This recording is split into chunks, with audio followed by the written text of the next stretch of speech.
in the back for that cause. So we'll begin with the introductions. Our pro-fluoridation debater is Boyne City resident Dave Fierstein. Close enough. I'm sorry if I got that wrong. Okay. Dave has worked for over 20 years with water distribution and wastewater systems in the United States and abroad. He is a former water operations foreman for the United States Department of Defense in Afghanistan, and he is currently the water operations manager for the city of East Jordan. Dave, what Dave says here today is strictly his thoughts, and do not necessarily represent the thoughts of any other person, entity, organization, or group. So please welcome Dave.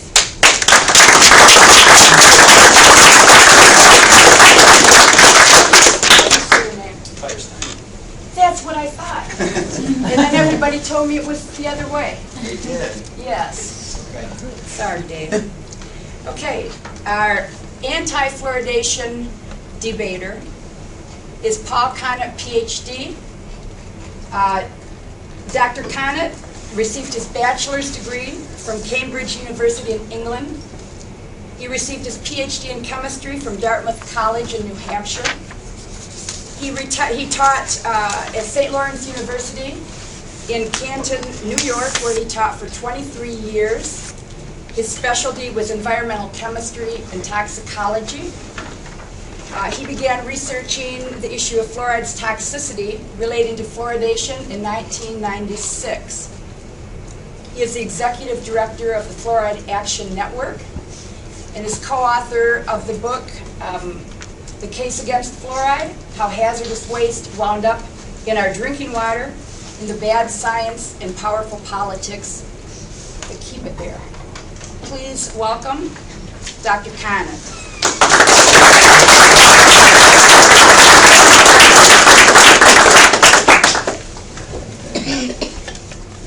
The format will be as follows.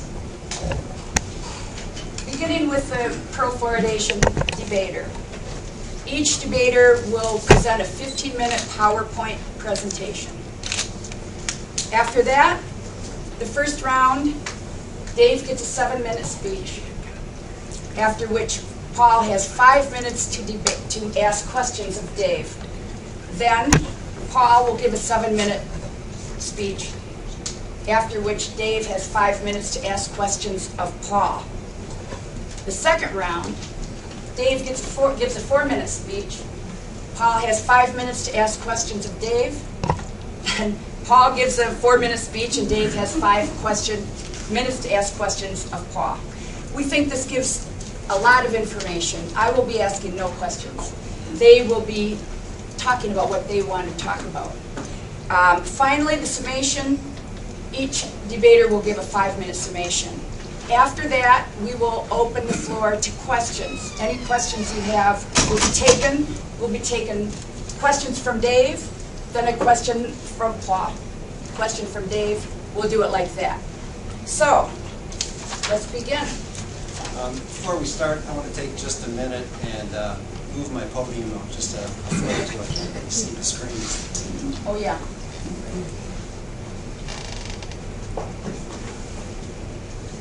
It's good, thank you. Is your mic on? Your mics are through them. Can't hear you back here very good. No.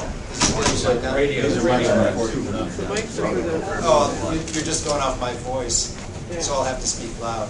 Right. Okay. And before I start, I'd like to thank my wife for challenging me during this process and helping me to focus on what I was going to do here today. And while I was getting ready, she said, you probably haven't wanted to back out of anything this long since we And I'd also like to thank Dr. Connett for coming here all the way from New York just to make my day. I think about 500 other places I'd rather be right now. Okay, you start the clock. The citizens of Boyne City will have to make a decision about water fluoridation in a few weeks. Of course, fluoridating water the optimal levels of 0.7 to 1.2 parts per million is a proven health benefit, and that it helps to prevent tooth decay. In an email to me, the National Fluoridation Engineer at the CDC said, every systematic scientific panel that has looked at the use of fluoride in drinking water worldwide have been in agreement that it is safe, healthy, and effective. There's a very vocal minority who is determined that fluoride stay out of the Boyne City water supply. And they are so determined that they brought in a professional debater, Dr. Paul Conant from New York, which in itself should raise some red flags. Dr. Conant has had 18 years and over 5,000 studies on fluoride, from which he can cherry-pick data and statistics to support his marginal conclusions. You, Dr. Conant, who've never drank water from the Boyne City water system until perhaps today, sent a letter to the Boyne City Gazette criticizing a local citizen whose home does use Boyne City water for refusing to debate you about what should or should not go into his water. He apparently didn't want to give undue legitimacy to someone whom 99.936% of healthcare and other professionals in this country don't take seriously. In your letter of criticism toward him, you said, quote, "This is a pretty lame excuse. Surely if that were the case, I would be easy meat for him in open public debate. He could simply run down the list of where I have been misleading or irrelevant, and I would be forced to reply. If I could not do so, then he clearly would win the debate. Well, sir, this is what you've asked for, so I'll do what I can to make that happen." Now, there really isn't enough time to go through every example where you've been misleading, but maybe we can take a look at a few examples and see if there's a pattern with you. Okay, Dr. Conant claims that the CDC does not want you to know the truth about fluoride.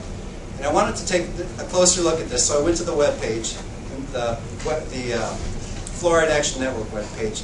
The very first thing I came across was this letter from the then National Director, let's see if we can do this here, from the National Fluoride Engineer. This was from 2001.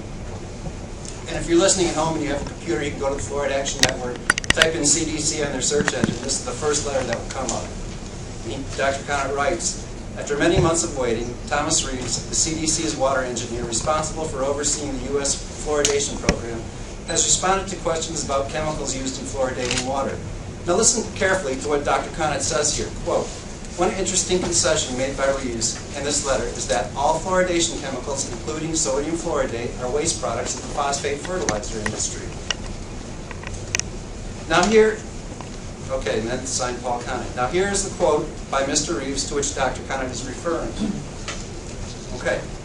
On the same page, about an inch below Conant's introduction, quote, "All the fluoride chemicals used in the U.S. for water fluoridation, ... are byproducts of the phosphate fertilizer industry."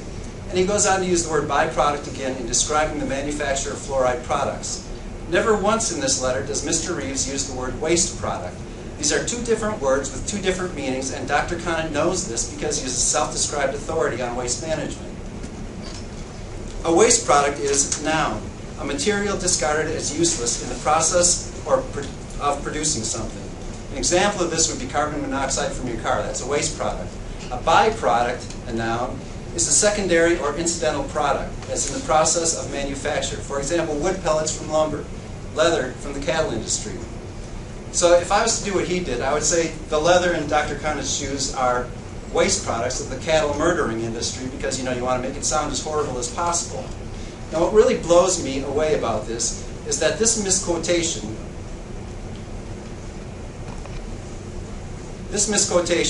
is on the same page, about 2 inches below the actual quote. And what this says to me is that this guy has so little respect for the intelligence of his readers that he thinks they are so stupid he can misquote someone on the same page where the actual quote is. If he has that kind of audacity, imagine what he thinks he can get away with when you have to look it up and verify it. Every time this man quotes someone, it first needs to be doubted, then scrutinized, then verified, because he does not have a good track record when it comes to accurately quoting people. Not only does Mr. Reeves not concede that all fluoride products are actually waste products, but they actually are not waste products. Fluorosilicic acid, which is what Boyne City used for fluoridation, has many other uses, although you wouldn't know it if you visited his website, because they want to convince you that the only way that they can get rid of fluorosilicic acid is in your drinking water. Other uses for fluorosilicic acid include solar panel fabrication, computer chip fabrication, glass etching, and chemical feedstock for producing other chemicals. These are not this is not a waste product. This is a byproduct. So to misquote someone is a lie immediately, and to say that the fluoride products are waste products is a second lie. But let's not stop there. Dr. Conant has often complained that his critics have not read his book. And I have to tell you, sir, over in East Jordan, not far from here, the City Council did read your book. And they voted 4-2 against you. And this is a copy, get it out here, this is a copy of Chapter 25 of Paul Conant's book, Case Against Fluoride. Excuse me.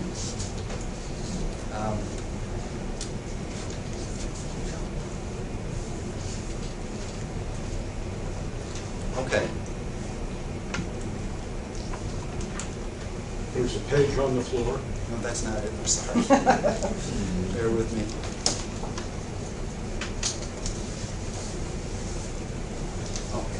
Okay. This is a copy of Chapter 25 of Dr. Conant's book, and this chapter was given to the East Jordan City Council when an anti-fluoride activist gave it to them. So I think it's fair to consider this a good example of his work. Oops. Okay. I think it's a good example of his work because this is what they wanted the City Council to see. I'm not going to go through and cherry pick things like Dr. Conant does with studies. To be fair to Dr. Conant, I'm going to only look at the first 2 pages, the first 5 minutes of my reading, to show you how Dr. Conant presents a logical argument. Before I get into my argument, I want to zoom in on the second paragraph here. Okay? And did you ever notice that when someone is on really shaky ground, they really try to push a point home? And in this one small paragraph, he uses the word medicine or medication 5 times. Does it look like he's trying to convince you of something? Overkill. Anyway, now that that's... Okay. Now, what he's done in this chapter is he presents these arguments that proponents of fluoridation use, and then he argues against those statements. So, for example, number 1. There's no difference in principle between chlorination and fluoridation. That's the pro-fluoridation argument. Then his answer to that is, this is wrong. Chlorination treats water, fluoridation treats people. Of course, he's playing word games here. The simple fact and the physical reality is that both chlorine and fluoride go into the water, and fluoride and chlorine go into your body. And Dr. Richard Feynman at the Space Shuttle Challenger disaster hearing said, you can't fool nature, and you can't fool reality with word games. I could also accurately say both chlorination and fluoridation exist for the betterment of humanity. But that's beside the point. I'm just going to read what he says here. Water is treated with chlorine to make the water safe to drink. It kills bacteria and other vectors that carry disease. Chlorination is not without its critics, but millions of lives have been saved by this process. So he's saying chlorination is a good thing. It makes water safe to drink, and I completely agree with this. Now, Dr. Conant knows that chlorine is so dangerous that it's been used as a weapon of war, and is also considered a weapon of mass destruction. In fact, a canister of chlorine gas, like the ones used in large water treatment plants like Houston, are so deadly that if one were to leak and erupt, it would kill everyone within a city block. And he knows this because he's a smart guy. He also knows that chlorine is added in such minute amounts, about 1 part per million, that it won't hurt you. He knows this because he says right here, it makes water safe to drink. Now, let's jump over to number 5, claim number 5 on page 2. Claim number 5 says, the amount of fluoride added to the public water system, 1 part per million, is so small it couldn't possibly hurt you. Does it sound familiar? Again, this is the pro-fluoride argument. 1 part per million is so small it couldn't possibly hurt you, which he will now argue against. Yet in claim number 1, he defended the use of chlorine, which, if you will remember, is put in at doses so small, about 1 part per million, that it couldn't possibly hurt you. Okay. So let's see what his argument against this is. First, he uses language taken from the EPA Directed Consumer Confidence Report that all water systems are required to send to their customers. Quote, promoters use analogies such as 1 part per million is equivalent to 1 cent and $10,000, or 1 inch and 16 miles, unquote. Now, the Consumer Confidence Report, which water customers receive annually, this language is used to describe all contaminants in drinking water, not just fluoride. And he goes on to say, quote, such analogies are nonsensical without reference to the toxicity of the chemical in question. Now, the part I like right here is, quote, for example, 1 part per million is about 1 million times higher than the safe concentration to swallow of dioxin. I just copied and pasted that. The awkward language is his. And 100 times higher than the safe drinking water standard for arsenic. I'll read that again without his awkward language.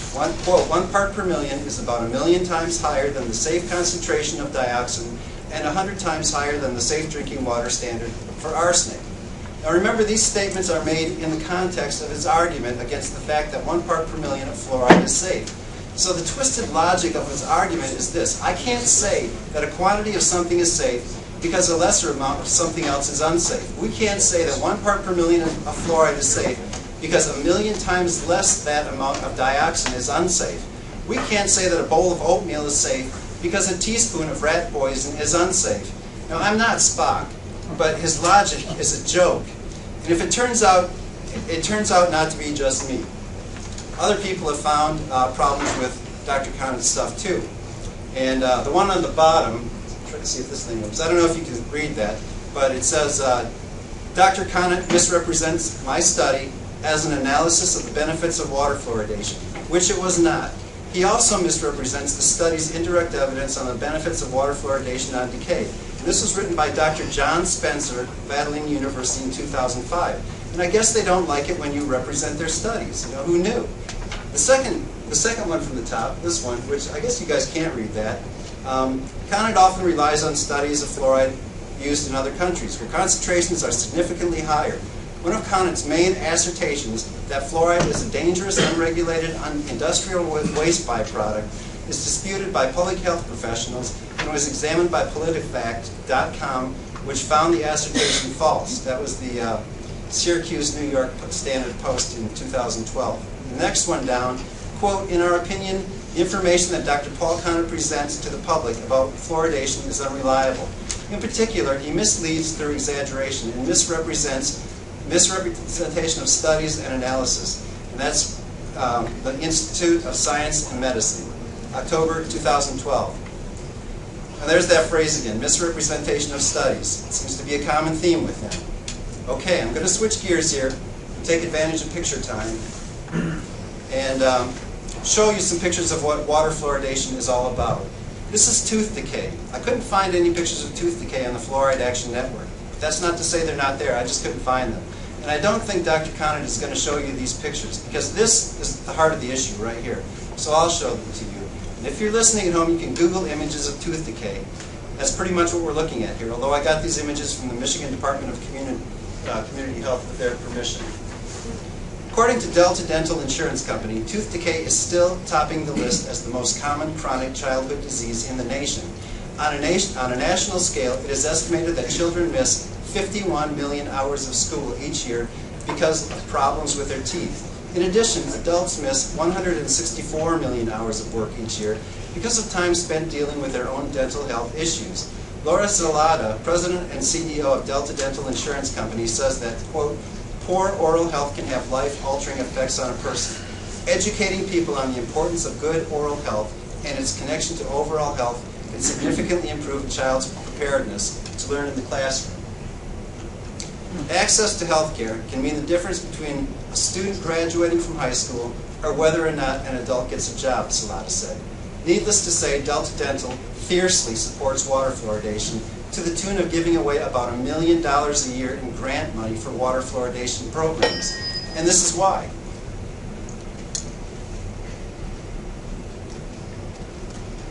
Now, when I was in Afghanistan, I saw a lot of this.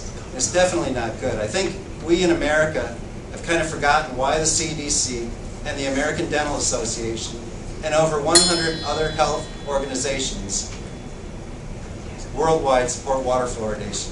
This is why. Take a look at these pictures. And that's all I had.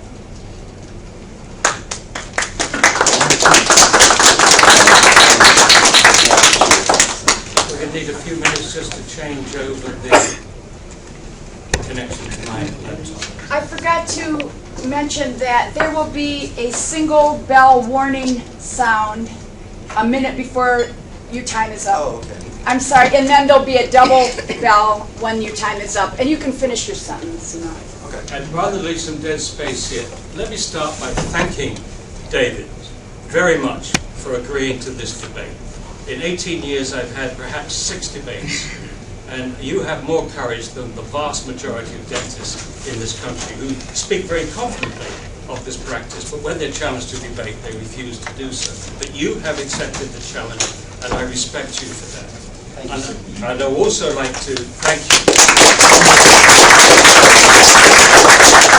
I also would like to thank you for graciously not making my life very difficult this afternoon. I had prepared, I added up all the time, the 17 plus 5 plus 5, and I was going to give my PowerPoint throughout that whole period. And when I checked the rubric here, it says PowerPoint for the first presentation and then speech afterwards. I had not seen that. I hadn't made that distinction. But David has allowed me to use my PowerPoint throughout, which is what I planned, and I appreciate that. It's very gracious of you. Okay, have we switched over to the... Dr. Conley. Oh, thanks. All right, you're ready with the clock.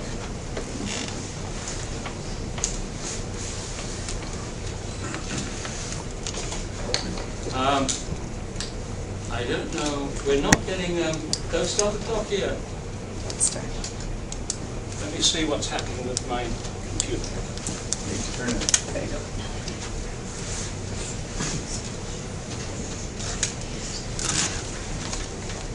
Yeah.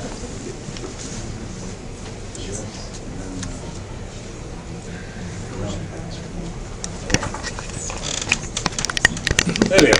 Thank you. We can have the light off now. Okay, we're ready to go. The first thing, David has done what many promoters of fluoridation do, and that is to assume that there's nothing wrong with the practice, there's something wrong with the opponents of fluoridation. So basically, most of his speech is trying to discredit me or make you feel that I misrepresent the data and so on. But I want to get down to, I would hope at some point he would give a cogent argument for why you have to put fluoride in the water. That's what I thought the pro-fluoridation debate would be. As already indicated, I've spent 18 years researching this issue, first as a professor of environmental chemistry and toxicology, and now as the director of the Fluoride Action Network. And yes, in 2010 that resulted in this book. Not my book, our book. There are 3 scientists who authored this book, co-authored this book: James Beck, PhD, MD, and Spenning Micklem, a PhD in biology. So if you've got a problem with the book, then you have a problem with all 3 of us. I happen to respect my colleagues very well, and they did a masterful job of not overstating the issue. This is published, there are copies at the back.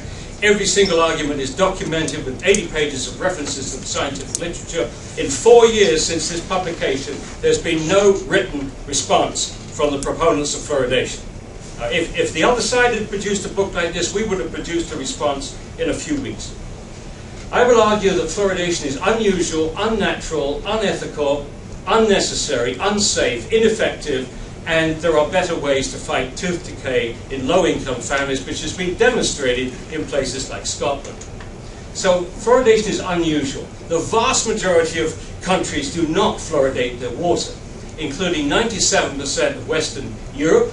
4 of those countries fluoridate their salt, but the majority of European countries neither fluoridate their water nor their salt. However, according to the World Health Organization, data, tooth decay in 12-year-olds is coming down as fast. This is the rate with which tooth decay has been coming down in these countries, which have over 50% of their populations drinking fluoridated water. And if you just looked at that, you'd think that fluoridation is doing a great job. However, if you look at the rate of decrease of same indices, tooth decay in 12-year-olds is coming down as fast, if not faster, in all those non-fluoridated countries. If you put them all together, it's a wash. And if you look down here, you can't tell the difference whether that 12-year-old has grown up in a fluoridated or non-fluoridated country. Fluoridation is unnatural.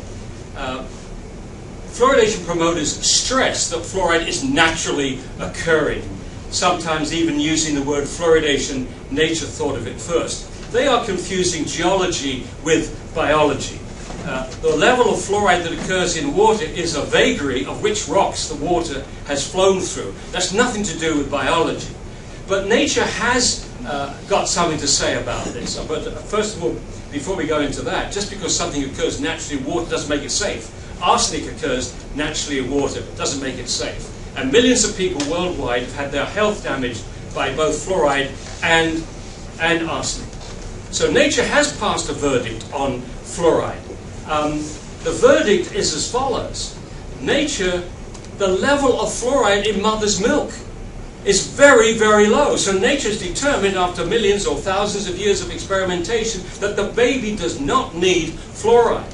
And in fact, a bottle-fed baby in a fluoridated community in the United States is getting between 175 and 300 times more fluoride than nature intended. So mother's milk protects our babies from fluoride. We are circumventing that protection by putting fluoride in the tap water. Fluoridation is unethical. We should never use the public water supply to deliver any medical treatment. We've never done it with anything else, but other people are now suggesting lithium and statins to put in the water. Absolute nonsense. And the reason is, once you put the medicine in the water, or whatever you want to call it, into the water, you cannot control the dose, you cannot control who gets it, it goes to everybody, and it violates the individual's right to informed consent to medication. So in other words, you're allowing the community to do to everyone what a individual doctor can do to nobody in your community. Force an individual to take medicine or human treatment without their informed consent. Fluoridation is being prescribed and administered by people with no medical training. No agency is monitoring side effects. No agency is measuring exposure levels. And some individuals should not be exposed to fluoride. People with poor kidney function who can't get rid of as much fluoride as normal people, and people with borderline or outright iodine deficiency, about 12 million people in the United States. That will make fluoride worse for their thyroid gland. No agency accepts responsibility for harm if and when it is demonstrated. He listed 100, he's referred to 100 organizations that endorse fluoridation. Not one single one of those agencies accepts any responsibility for harm that may be caused. Health agencies in fluoridated countries are doing a very poor job conducting health studies. No health agency is attempted to put the issue of some individuals being sensitive to fluoride, which is exactly what you would expect if a substance has toxic effects at high doses. You expect some people to be sensitive at low doses. Not being investigated. I've said that already. Health agencies are not doing epidemiological studies in children using the severity of dental fluorosis, which is a very convenient and obvious biomarker for exposure. All this despite the fact that there is no scientific reason to swallow fluoride. There is not one single biochemical process in the body that needs fluoride. None. Therefore, it's not an essential nutrient. So to force this onto people is absolute nonsense. Fluoridation is unnecessary. In 1999, the Center for Disease Control conceded that the predominant benefit of fluoride is topical, not systemic. In other words, it works on the outside of the teeth, not from inside the body. This is what they said. Fluorides carries preventive properties initially were attributed to changes in enamel during tooth development. However, laboratory and epidemiologic research suggests that fluoride prevents dental caries predominantly after eruption of the teeth into the mouth, and its actions are primarily topical. Well, this admission by CDC should have ended fluoridation there and then, because if fluoride works primarily on the outside of the tooth, not from inside the body, why swallow fluoride and expose every tissue in the body to a known toxic substance when you can brush it on your teeth and spit it out? And toothpaste is universally available. And why put it in the drinking water and force it on people who don't want it? I'm going to come to that in a moment. Fluoridation is unsafe. There are many biological processes that are harmed by fluoride. That's why the first opponents of fluoride were biochemists. Fluoride inhibits enzyme switches on G proteins. There's a good summary of that data in Barbier et al. From 2010. Bottle-fed babies in fluoridated communities are exceeding the EPA safe reference dose. Now for this, look at figure 2.8 on page 85 of the National Research Council report from 2006. This is it. Took them 3.5 years to write that. It's 500 pages, 1,100 references. Here's the figure on page, figure 2.8 on page 85. What this does is to show the average fluoride intake for various age ranges drinking fluoridated water. There it is again. It shows the estimated average intake of fluoride from all sources at 1 part per million in drinking water for various age ranges. Now, I've circled this point at the top. That is bottle-fed infants. The line across is the safe reference dose as determined by the EPA. And so you can see a bottle-fed baby is exceeding the EPA's safe reference dose. Why is that being ignored by the ADA, the CDC, and other agencies? American children are being hugely overexposed to fluoride from several sources, not just fluoridated water. And the evidence for that is the increasing prevalence of dental fluorosis.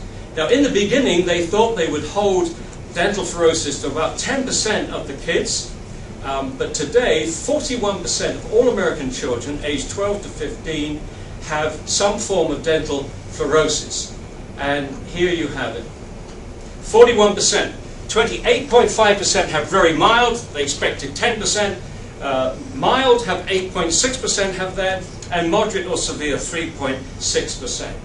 But the argument which is most important, it would be reckless to assume that when fluoride is damaging the growing tooth cells, it's not damaging anything else, like the brain or the bone or the endocrine system. I am most concerned about fluoride's damage to the brain. And the weight of evidence, to stress that, the weight of evidence is not just the IQ studies which I should be talking about, it's the weight of evidence shows that fluoride is a potent neurotoxicant, i.e. it can interfere with brain chemistry.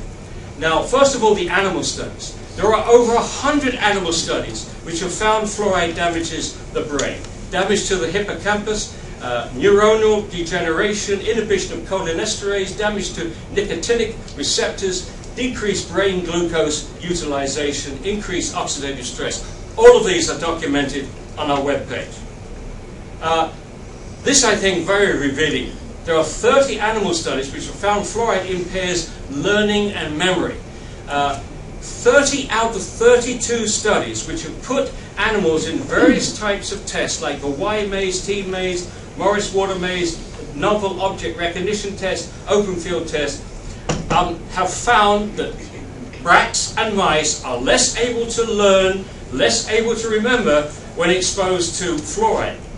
The beauty of animal experiments is that you can control everything except the one variable. So one rat is, everything's the same food, same cage, everything else, except the one difference, the one set of rats got fluoride, the other one didn't. And there you see loss of learning ability. Non-IQ studies in humans. I'm only going to talk about one. This is you don't know how to pronounce it. I call it the RO complex figure. Children are shown this figure and asked to redraw it. And then they take the picture away and they ask them to recall it. And look at the results from this very well done study in Mexico.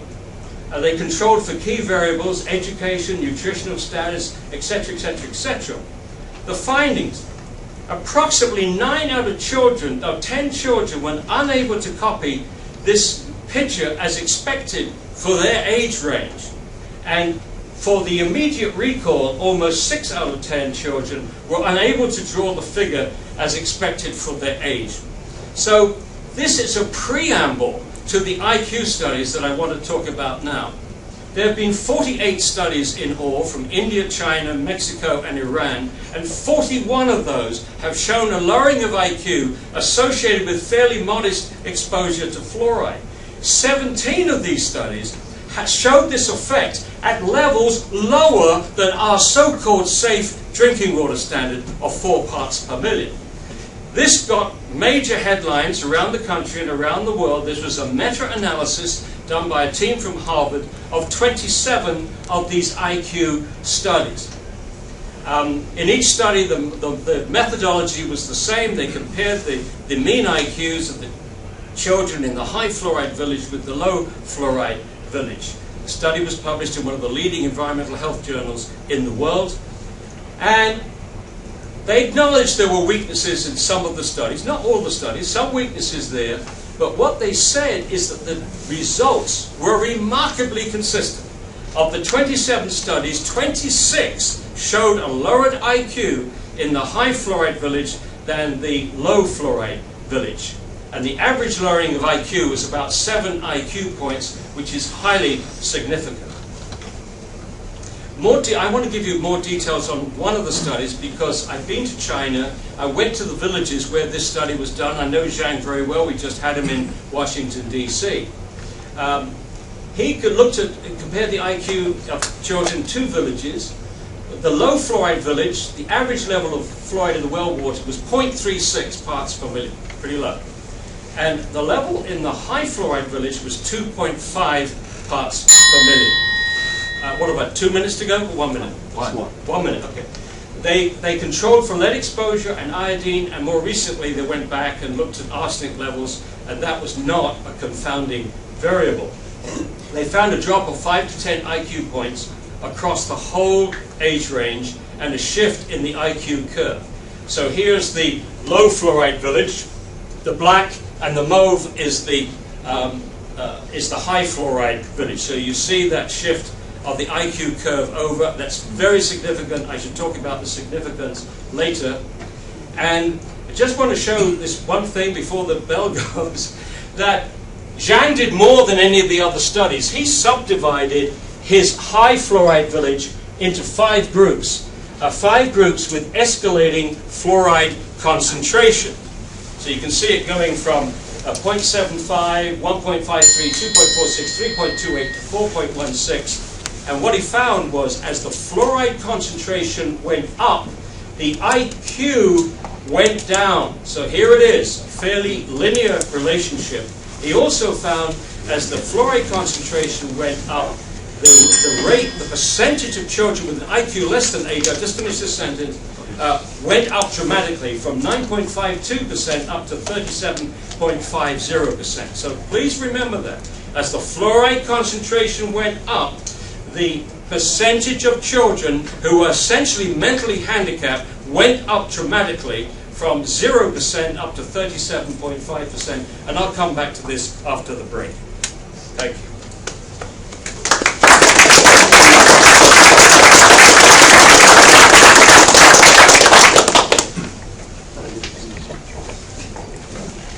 Okay, start the clock.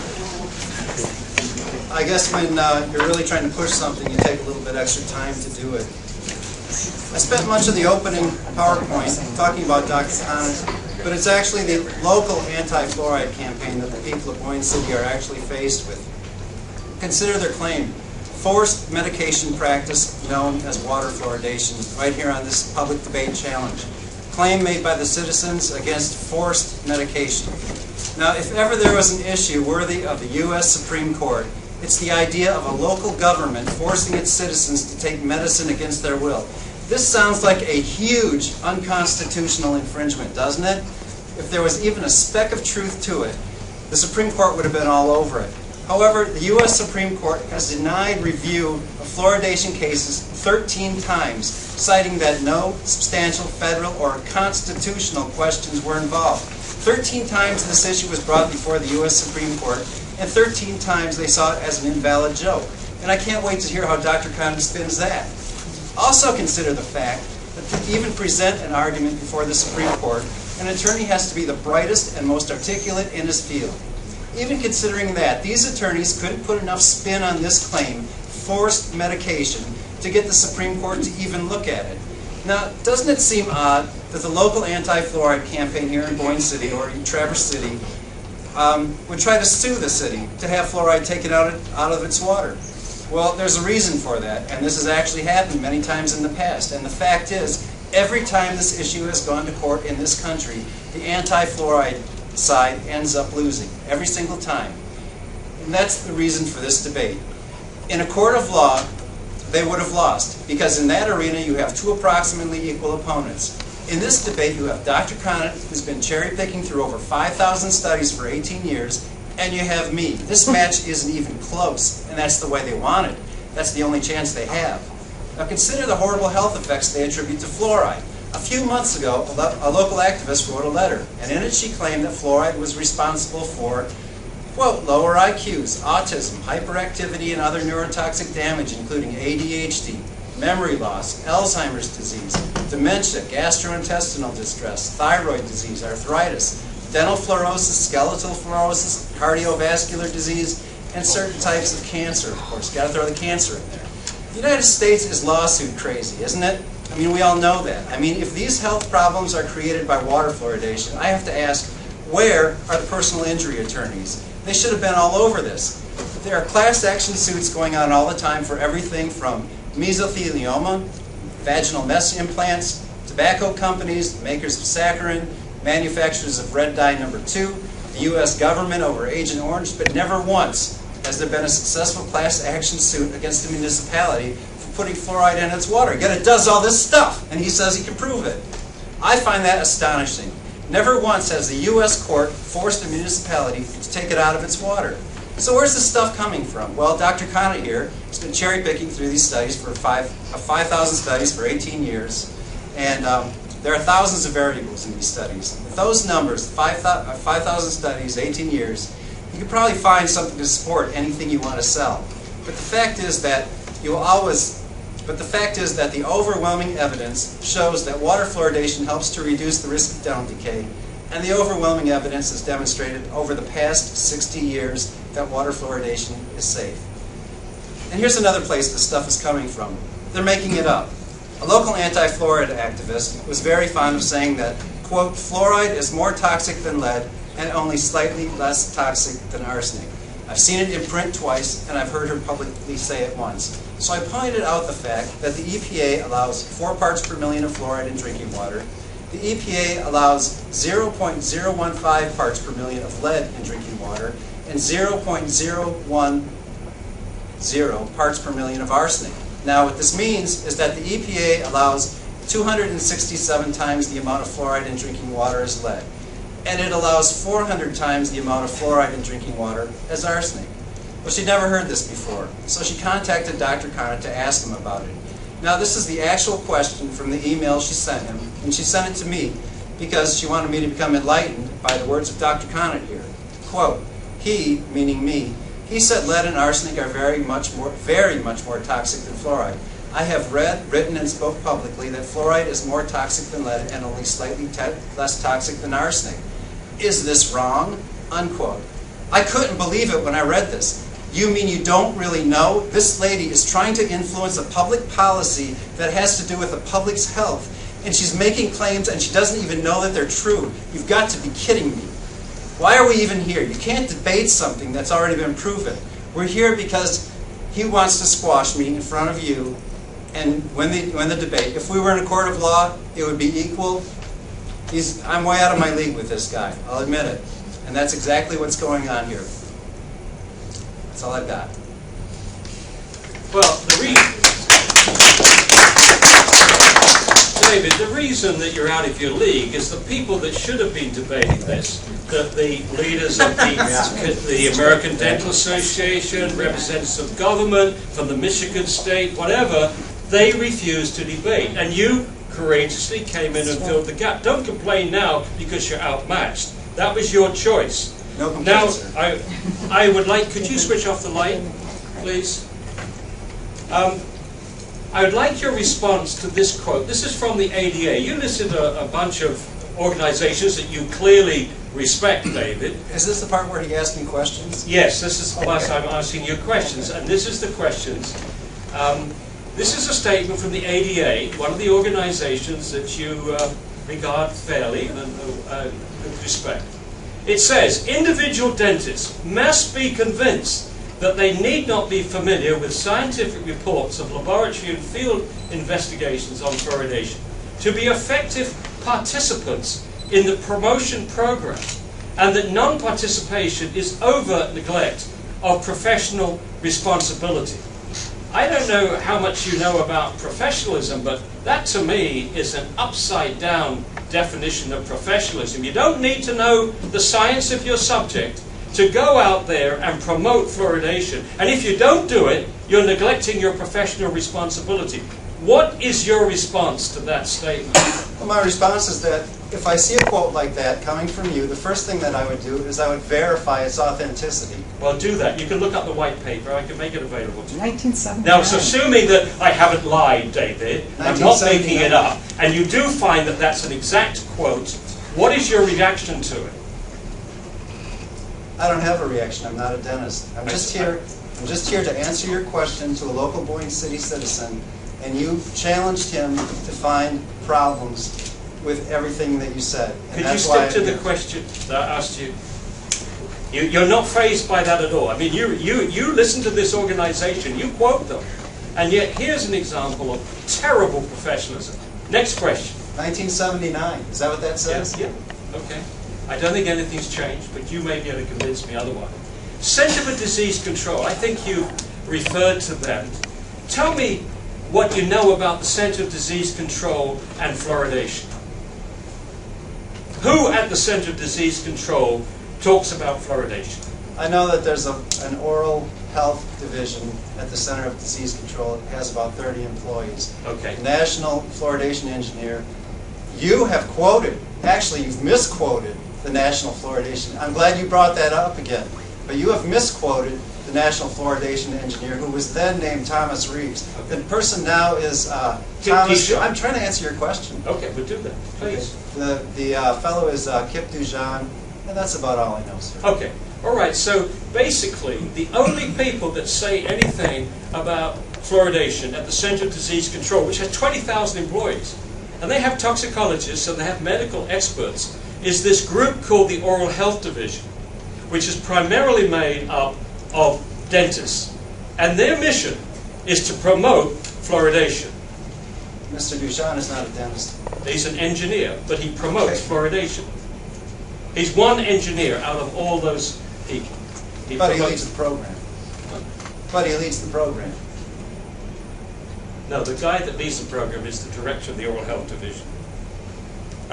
It's not the national fluoridation engineer. No. But what we've established here is people go around quoting, the CDC says that fluoridation is one of the top 10 public health achievements of the 20th century. And people are impressed by that because they're thinking that the CDC is 20,000 people with highly qualified medical experts. But it turns out to be a bunch of dentists who are promoters of fluoridation. And an engineer. Yeah. Okay. One engineer out of 20,000. Okay. Now, I've got 1 minute. So, do you know anything about this statement, where this statement that fluoridation is one of the top 10 public health achievements of the 20th century? Do you know who wrote that statement? I know what I've read from you about that statement. Well, because you don't trust that. Of course not. Okay. So who wrote it then?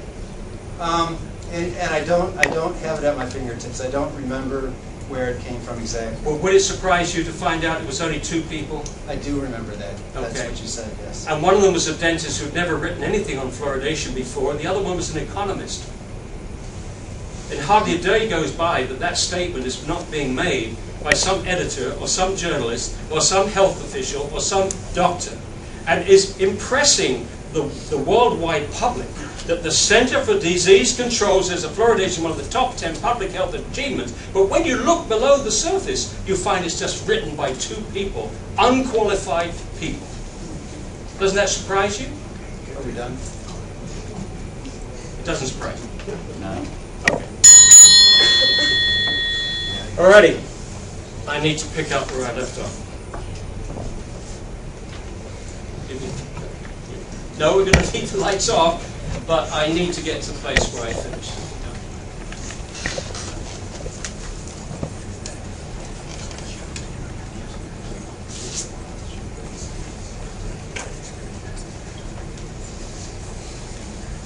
So we were looking at Zhang's studies, where he showed that as the fluoride concentration in these subgroups went up, the IQ went down in almost a linear fashion, and the percentage of children who were mentally handicapped or borderline mentally handicapped went up also in a linear fashion. Very striking.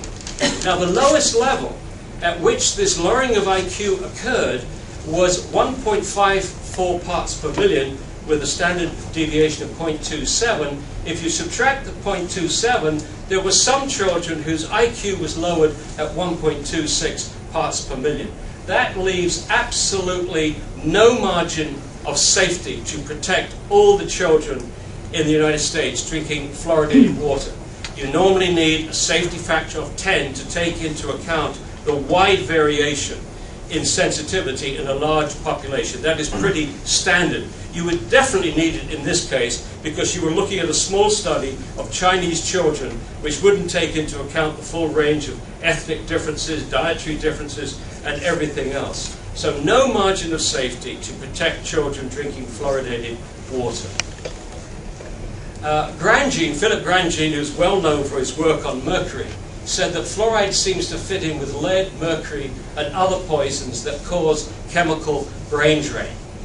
And now I'd like to get to the significance of what happens when you get a shift in the IQ of a whole population, which is what you saw with the Zhang study. IQ is normally distributed, which means that the average person will have an IQ in that area of 100. But it's the two tails that we're concerned of. The green area is the area under the curve, which is the fraction of children who are very bright or geniuses. And the mauve curve is the fraction of the children who are mentally handicapped. Now, if you shift the whole curve over by just 5 IQ points, which we probably did when we had lead and gasoline, you don't notice much of a difference with the average person. A parent wouldn't notice the difference between a child with an IQ of 100 or an IQ of 95, nor would a school teacher. But look what happens to the two tails. If you shift the IQ over by 5 IQ points, you halve the number of very bright or geniuses in your society, and you double the number of mentally handicapped. That has huge ramifications for a country like the United States, both economically and socially. And if you have any inkling that a substance out there is causing this, or might cause it, precautionary principle might be causing it, you do everything that you can to stop the production of that substance. In this particular case, it's as easy as turning off a tap. Turning off a tap and it's over. We don't normally have that luxury.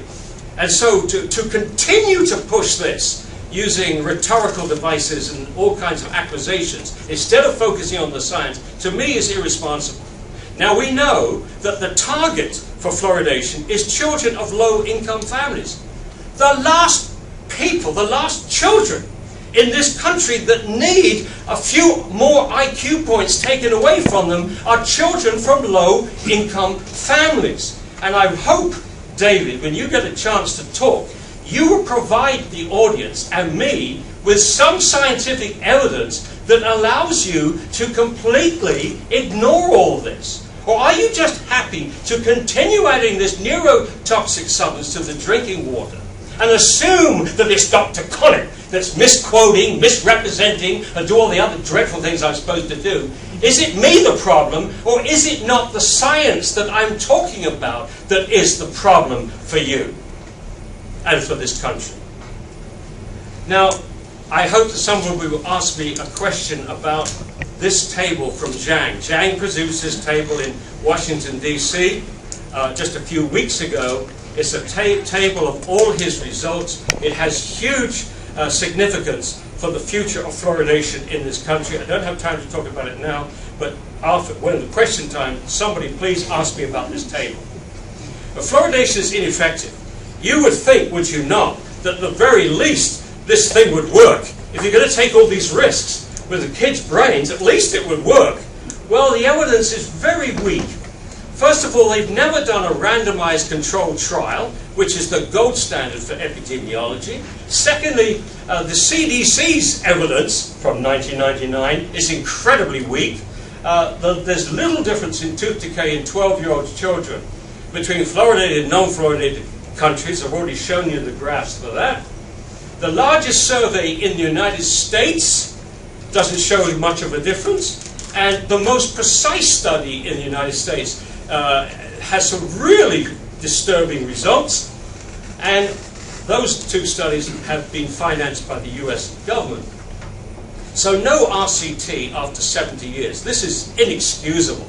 Absolutely inexcusable. It's your practice, or your government's practice. Why on earth haven't they done the standard test to determine that fluoridation, swallowing fluoride, is effective?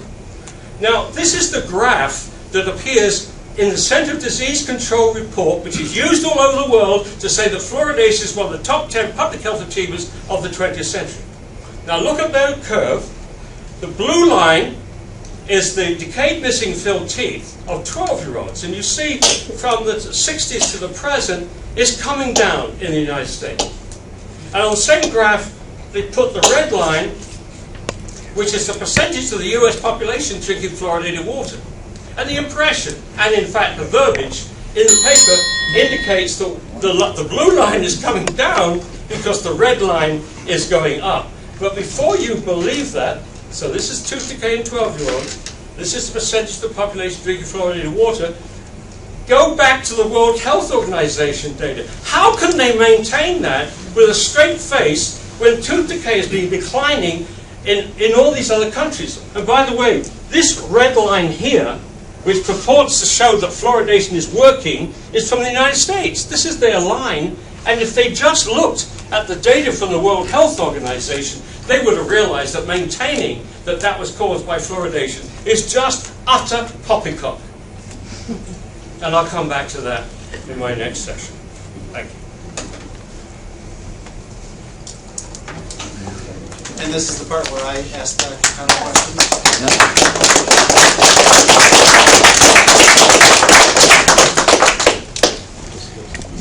Dr. Conant, you've said that there is 0.004 parts per million of fluoride in mother's milk. It's a very emotional argument. Could you tell me how much chlorine is in mother's milk? No idea. It's not an emotional argument, it's a factual statement. That means that all mothers on this planet, according to you, are deficient in fluoride.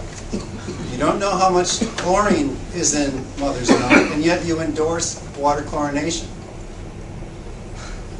I think they're two very different issues used for different purposes. Both go into the water, both go into your body. Okay, let me answer your question. There's no chlorine in mother's milk. There's chloride iron. There is chloride iron in mother's milk. It's different. There's a lot of chloride iron in mother's milk.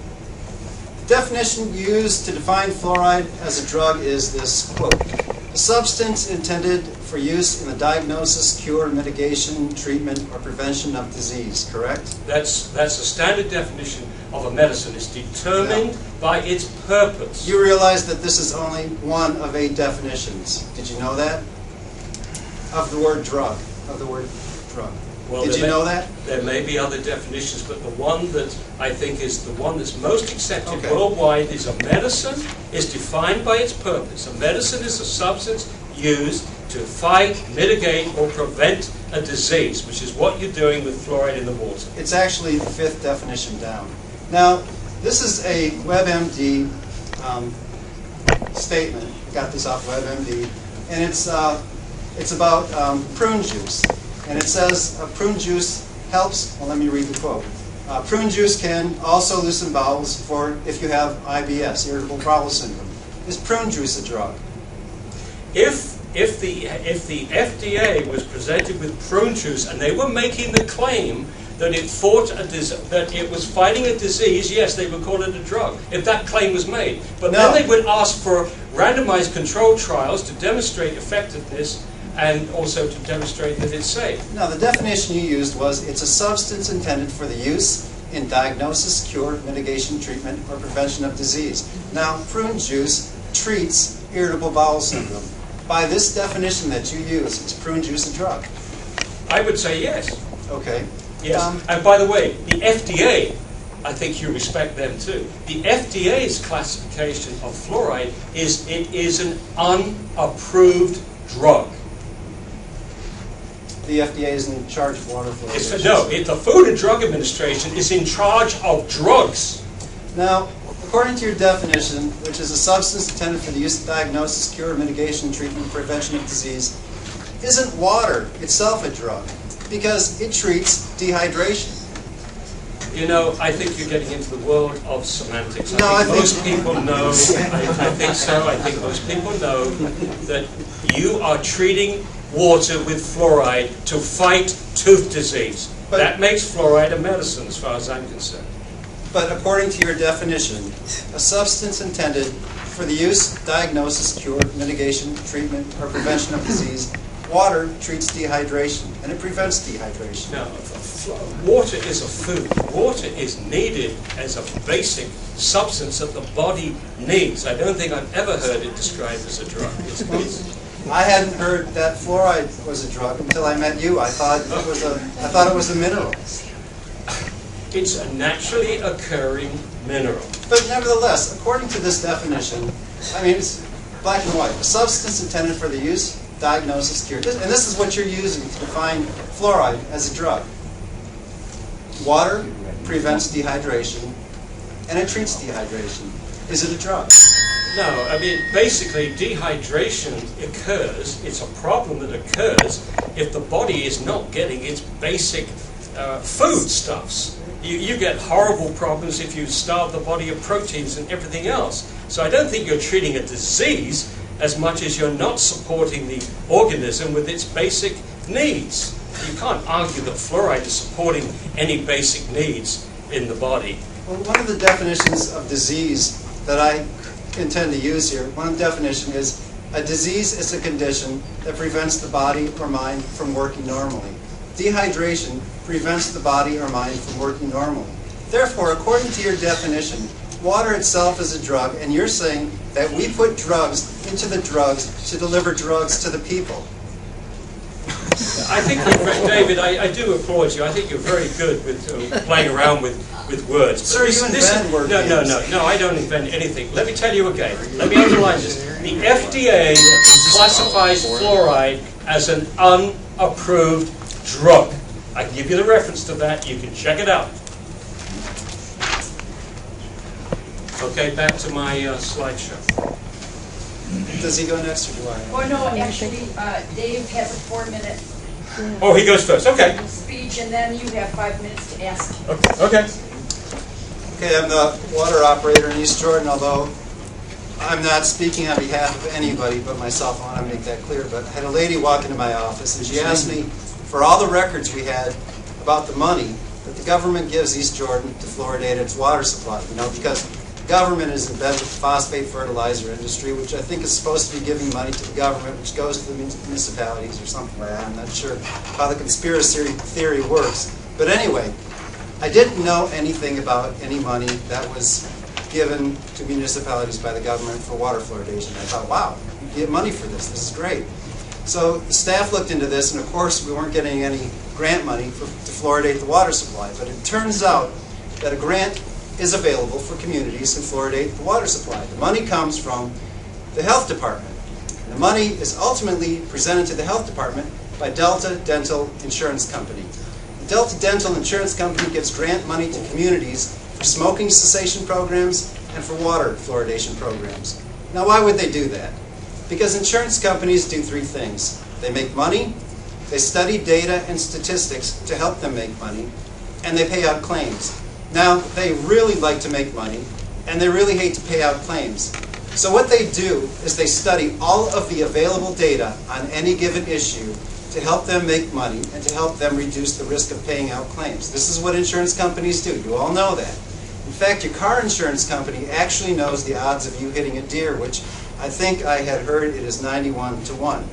So the DDF, the Delta Dental Foundation, is one of the leading foundations in Michigan, Ohio, and Indiana dedicated to oral health, providing grants totaling nearly $1 million annually. Now think about it.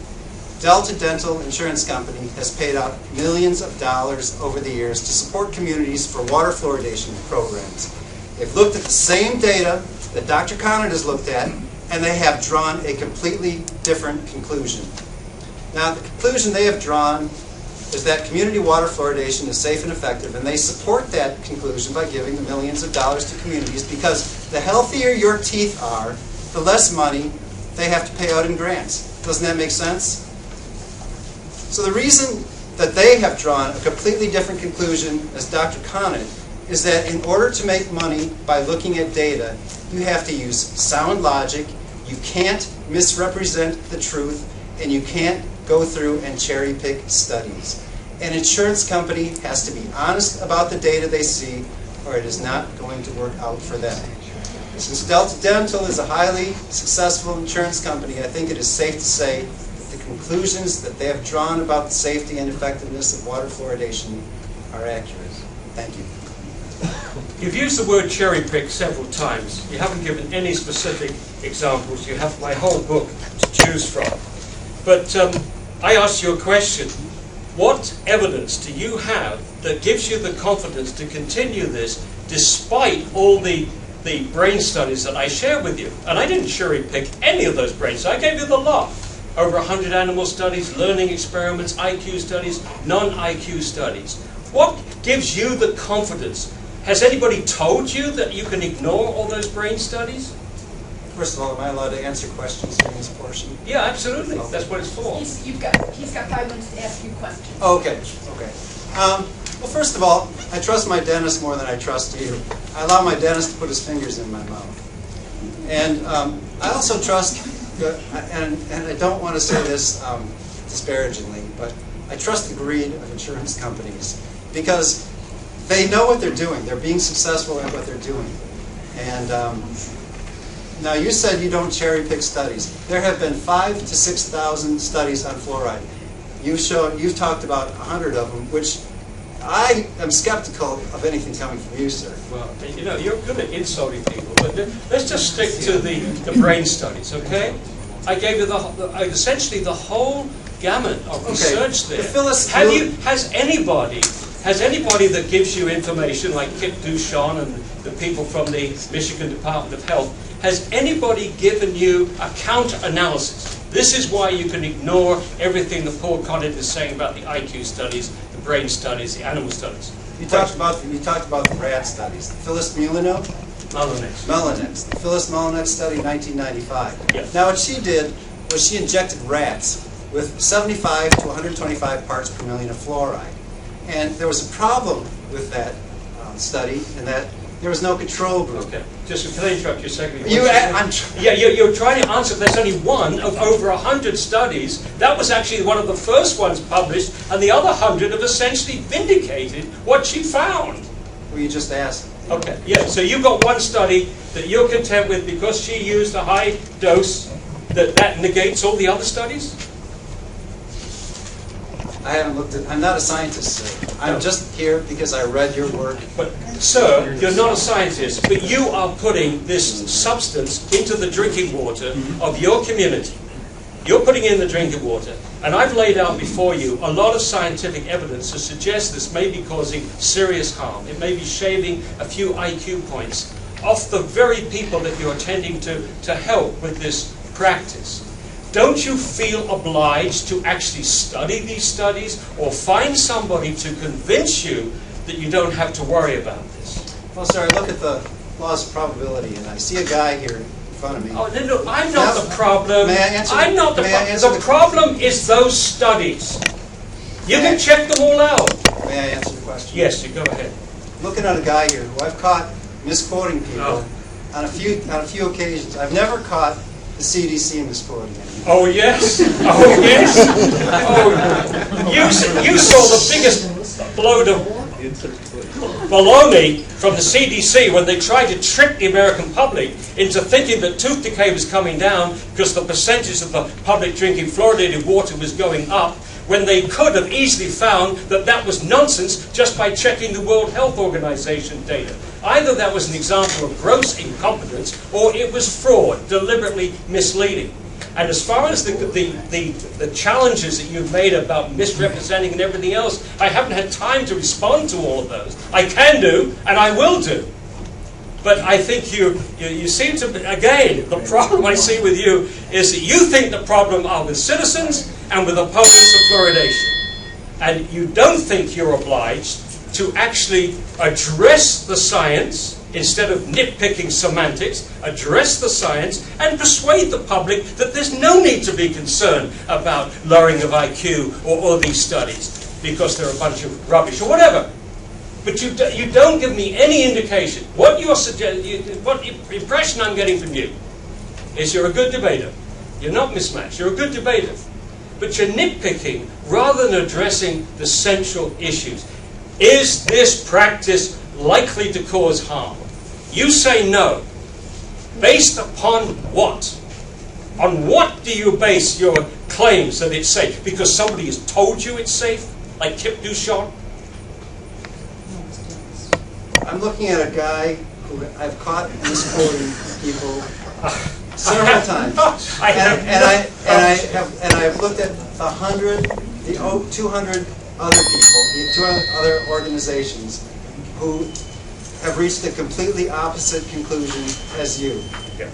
And I've told you about 2 of the. What are we into now? We're into the next section, right?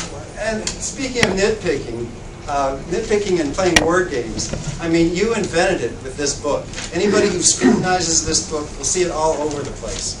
Okay, I'm going to finish up with a summary here. No, I've got my last 4-minute speech. Oh, okay, that's all. And then the summary. Paul has a 4-minute speech, and then you have a question. We're letting a little loose here. We like to hear you guys talk. So. Okay, first of all, let me pick up some of the criticisms that you've made before I finish off the poor evidence. You criticized the citizen for stating that arsenic and fluoride was more toxic than arsenic and lead. This citizen made a reasonable mistake here, because in actual fact, if you look at the lethal dose for killing animals, the lethal dose to kill an animal is actually lower for fluoride than for lead, and slightly higher than arsenic. So she's correct if you're talking about lethal doses. If you're talking about chronic doses, then she's incorrect. But that's a reasonable mistake for a citizen to make. As far as lawsuits are concerned, there were 3 lawsuits, one of them in Pennsylvania with Chief Justice Judge Flaherty in Pennsylvania, who ruled in favor of the plaintiffs that fluoridation was unsafe. It was turned over for jurisdictional reasons only, but not on the basis of his ruling that fluoridation was unsafe. And they had the top experts in the world on cancer and so on. 2 other lawsuits, the same thing. If you're interested in class action lawsuits, there's one going on right now. Chris Nidell. Look on the webpage for Nidell, N-I-D-E-L-L. He's got the class action lawsuits, and believe me, more will be coming. Now to go back to could you put the? We've done the largest survey. This is U.S. government funded largest survey of tooth decay carried out in the United States. They looked at 39,000 children in 84 communities. And in Table 6 of this report, Brunel and Carlos compared the tooth decay of children who lived all their lives in a fluoridated community with children who lived all their lives in a non-fluoridated community. And their measure of tooth decay was decayed, missing, and filled surfaces. There are 128 surfaces in a child's mouth when they've all erupted. And they found the average for children 5 to 17 who lived all their lives in a fluoridated community was 2.8 decayed, missing, and filled surfaces. That's less than 1 tooth. And children who lived all their lives in a non-fluoridated community was 3.4. And if you subtract 2.8 to the 3.4, the magnificent saving is 0.6 of 1 tooth surface. That is not very large, but to make matters worse, they didn't even demonstrate this saving of 0.6 of a tooth surface was actually statistically significant. So much for a government study which cost the taxpayers at least $4 million. Now, also funded by the US government, was the most precise study ever done in this country. It's the famous Iowa study where they've been tracking children from birth. And in this case, they were able to calculate or estimate the total amount of fluoride that each child had swallowed from birth on a daily basis. And then they looked at how much each child had swallowed of fluoride, and then they looked at tooth decay. And what they found was they couldn't find a relationship between the amount of fluoride that was ingested by an individual and where they lined up with tooth decay. And this is what they said. They said, these findings suggest that achieving a caries-free status may have relatively little to do with fluoride intake. Government-funded study. And yet, we are still putting fluoride in the drinking water, having concluded that. There are better ways of fighting tooth decay in low-income families. So I'll start this fluoridation. Again, this is my summation. Fluoridation is unusual, it's unnatural, it is unethical, it is unnecessary, it is unsafe, it is ineffective. I've just been through that. And other countries have demonstrated that there are other and better ways of fighting tooth decay without forcing water fluoridation on the whole population. This is where taxpayers' money should be going, to find out what those other methods are. Now, I'm not sure about the time. Did you ring a bell? Dave has 5 minutes to question you. Did I have And then it's a summation. Okay, all right. And we'll give Dave a few more minutes there because he wants it. I probably won't take the 5 minutes. I'm curious about something. Talk a lot about studies. Have you ever conducted a study on fluoridation? No, I've reviewed the literature, just like the two CDC people reviewed the literature. You take that seriously because they have CDC after their names. But I've spent far more time than those two individuals reviewing the literature after 18 years. And no, I haven't formally published any of those studies in the peer-reviewed journals that you would like me to publish in. But you've got a 350-page book of my review of the literature, aided by 2 other professors. And your colleagues cannot produce a written response to that book, nor can they come out in public and debate me. The second question I have is, have you ever had to get inside someone's mouth and work on rotten teeth? No, I've never done that, thank God. Okay, that's all I have. Wow. Okay, you each have 5 minutes for a summation. Starting with Dave. Okay. I'll try to answer one of your questions in the summation.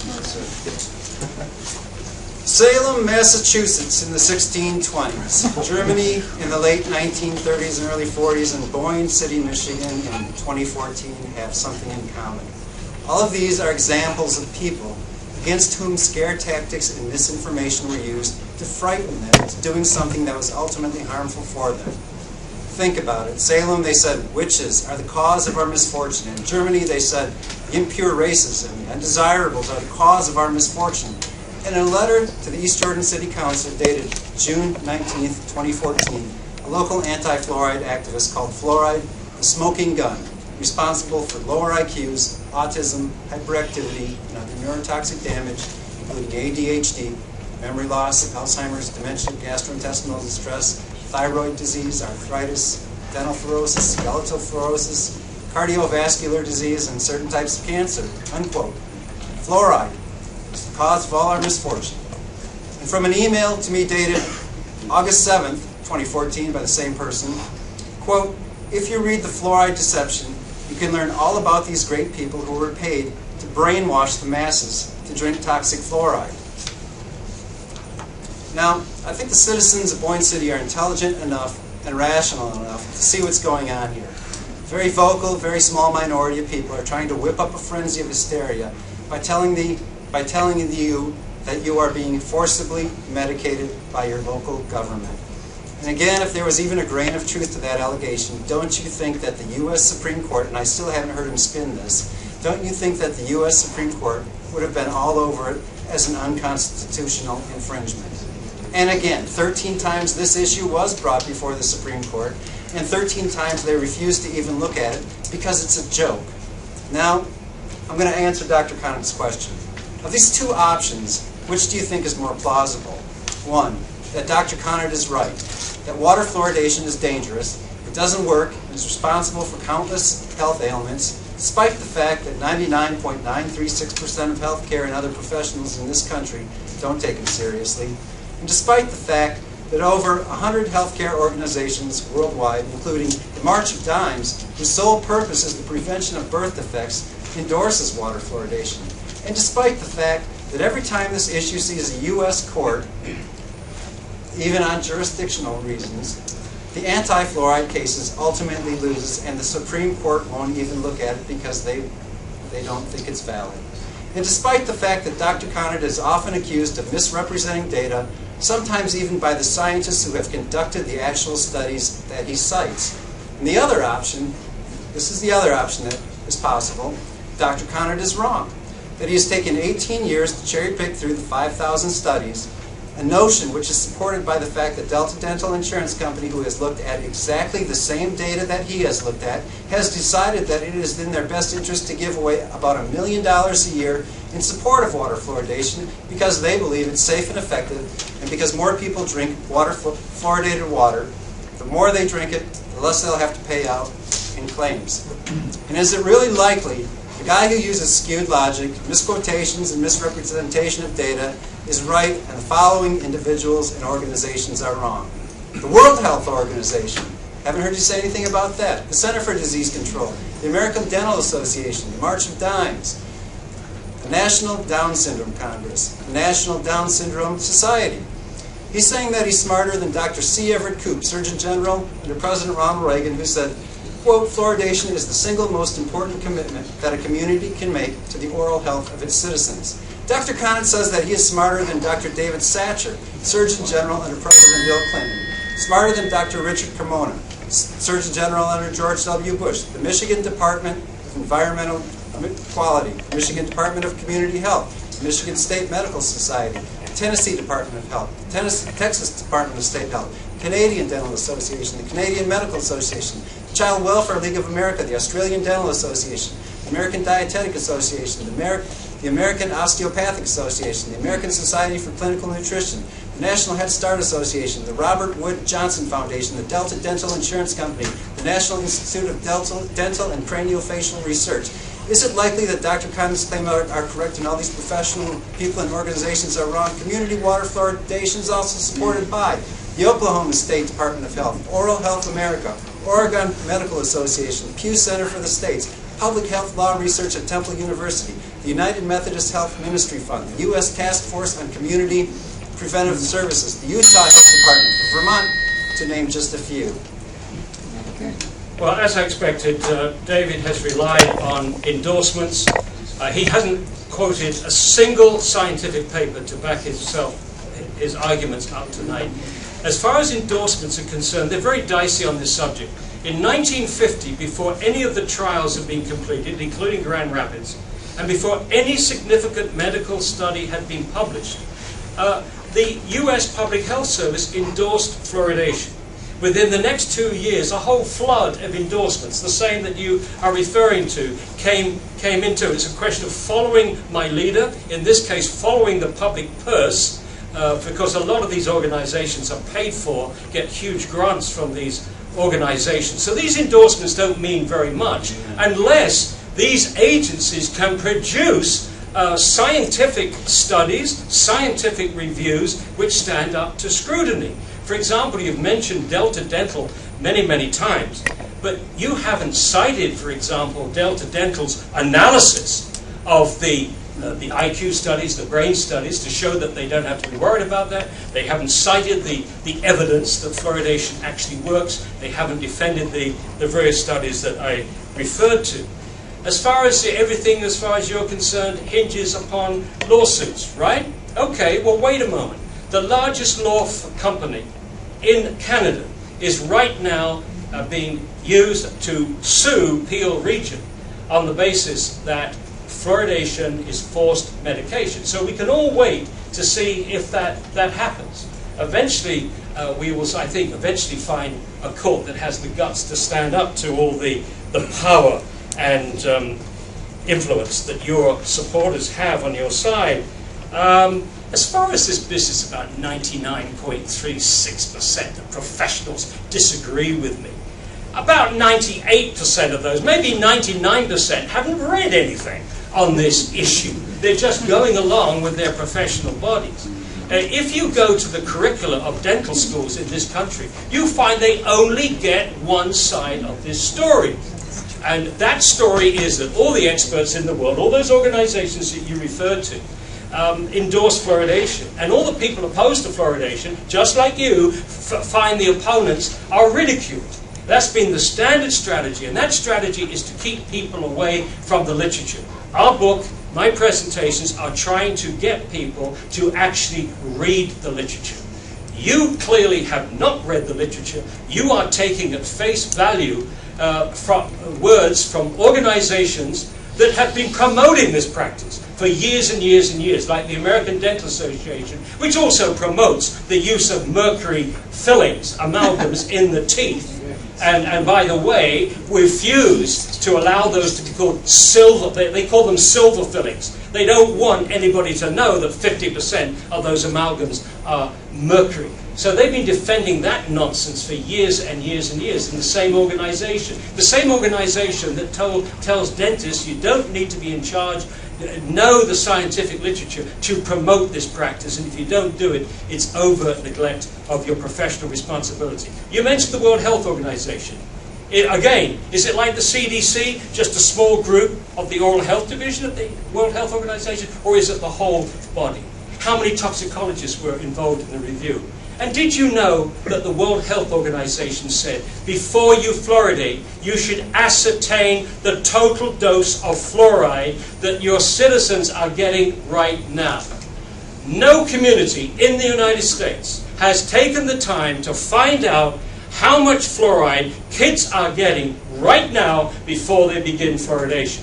If your group, if this city was scientific, they would look at what the dental fluorosis rates are right now in Boyne City, Traverse City, the other communities are affected.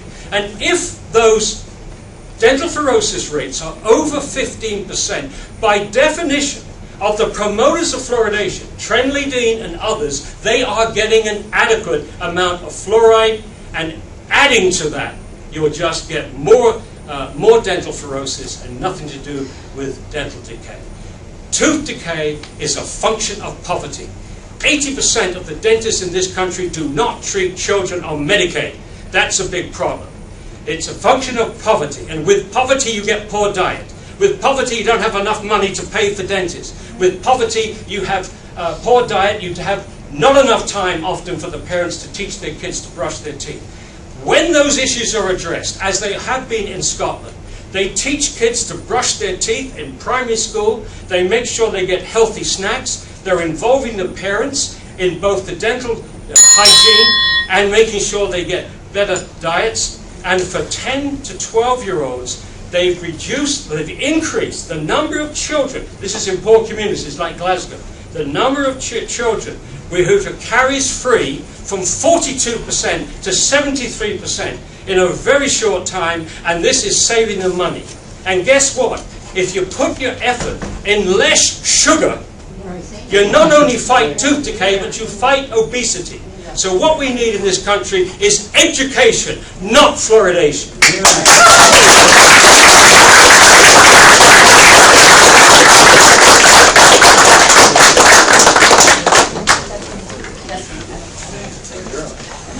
Okay, time for questions, and we will take a question for Dave and then a question for Dr. Connett, one by one. So, who has a question for Dave? Okay. I don't think this I don't is think working. it's on. We don't No, really.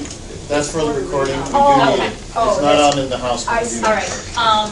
You mentioned that fluoride wasn't medicine, and when I was pregnant, the doctor, I said I drink bottled water, and she was very concerned, and so I had to get a prescription to add fluoride to my water, and then after my baby was born, I had to get another prescription to give to drops to give to my baby.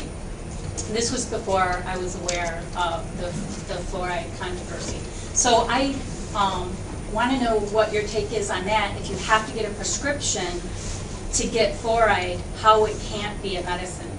We're talking about water fluoridation here, and you're talking about, I think, supplements or something like that. No, it was pure fluoride. Fluoridated water No, is, it was fluoride drops by a prescription. but we're talking about putting water in community, fluoride into a community water supply.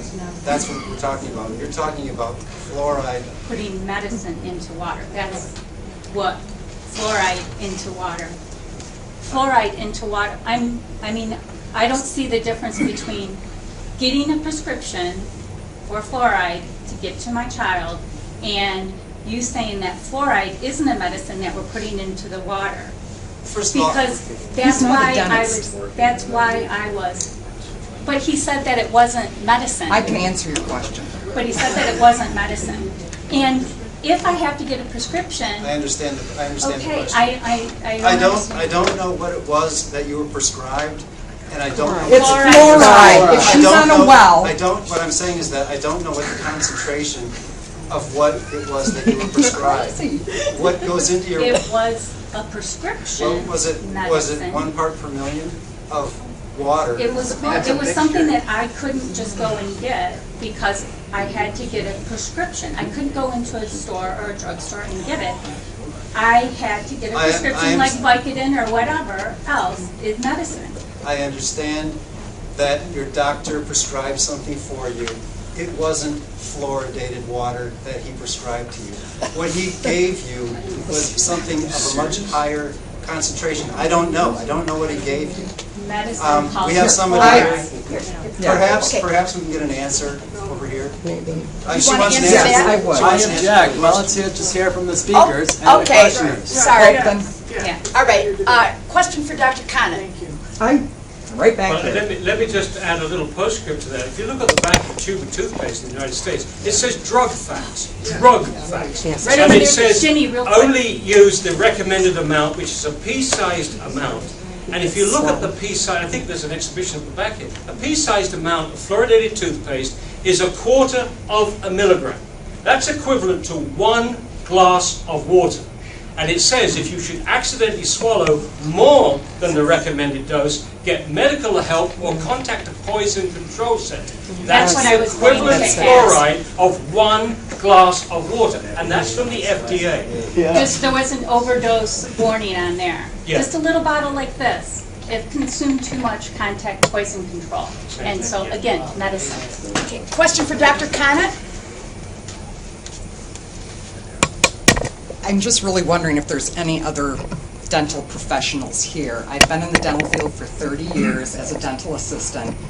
To answer your question, it's because you're on well water. No, I was on city water. Okay, then Ask a question of the speaker. water. That's right. It's, Yeah. Yep. you're supposed to be asking him a question. So in regards to, you're talking about over-fluoridation, correct? No, I'm not. I'm talking So about... any parts per million, you're saying causes brain damage, is that correct? I'm saying the lowest level, which lowered IQ in this Chinese study, one of the best, was 1.26 parts per million.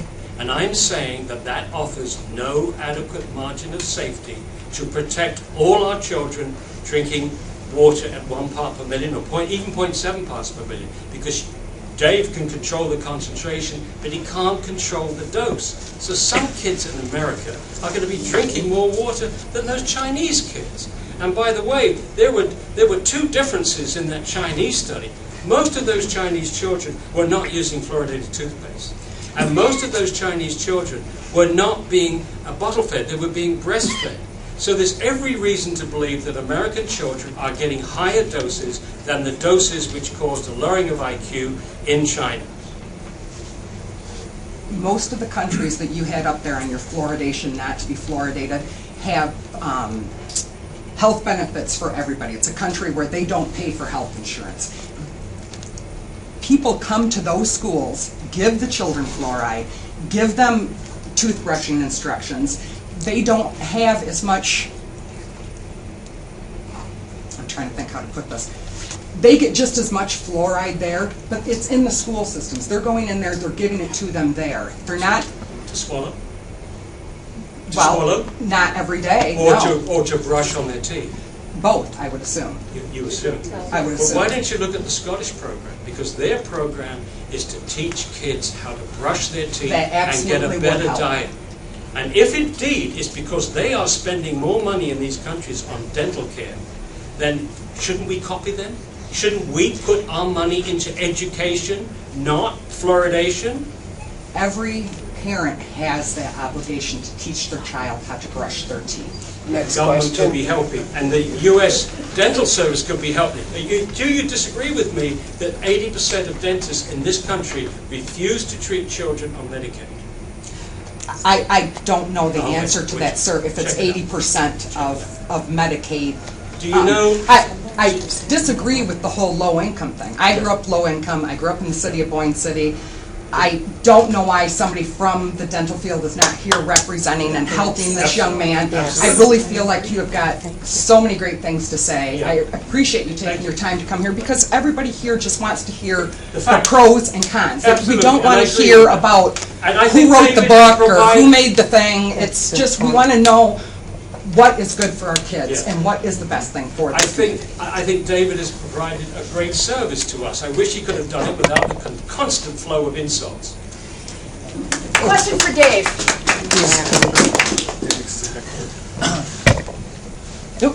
I don't think we should discriminate between the speakers as they're using their first names or their last names. For me, it would be David and Paul. I have a question for David, but also really for Paul, is the topical application of fluoride.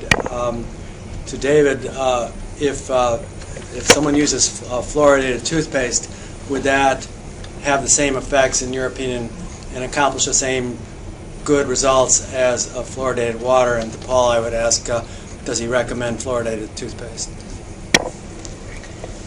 Dr. Conant has said, I'm not a dentist, okay, but I've looked at this stuff, and he said that the benefits of fluoride are topical, not systemic, and that's true.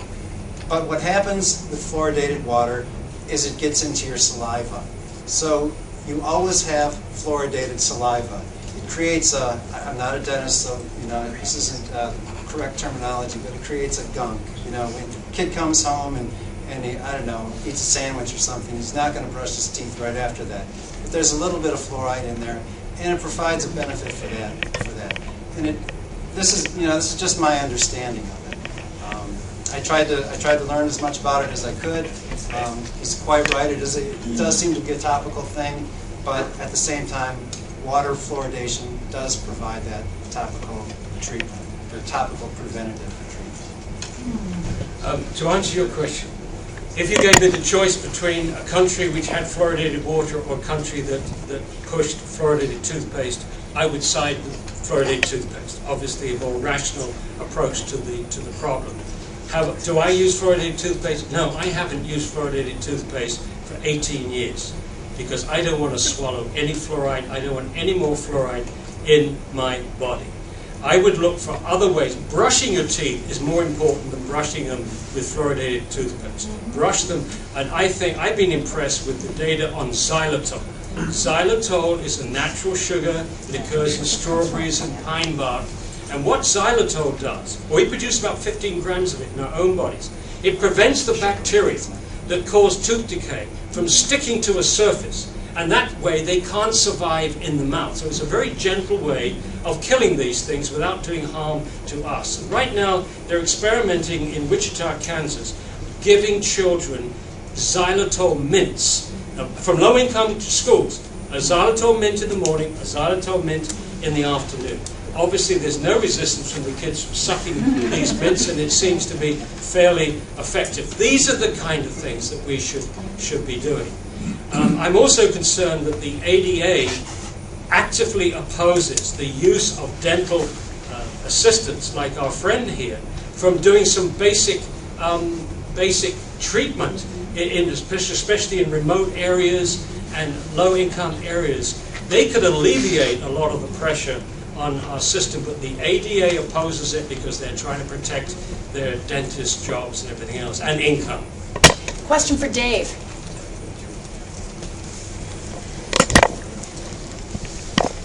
It's actually for both.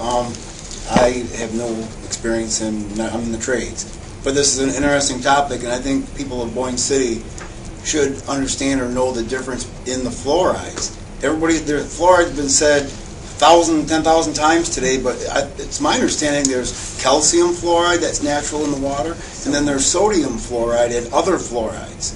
can we have an understanding of what is, do you know what kind of fluoride is put in the water?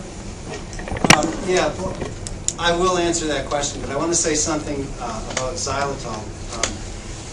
I have read a little bit about it, and my understanding of how it works is a little bit different than what you said.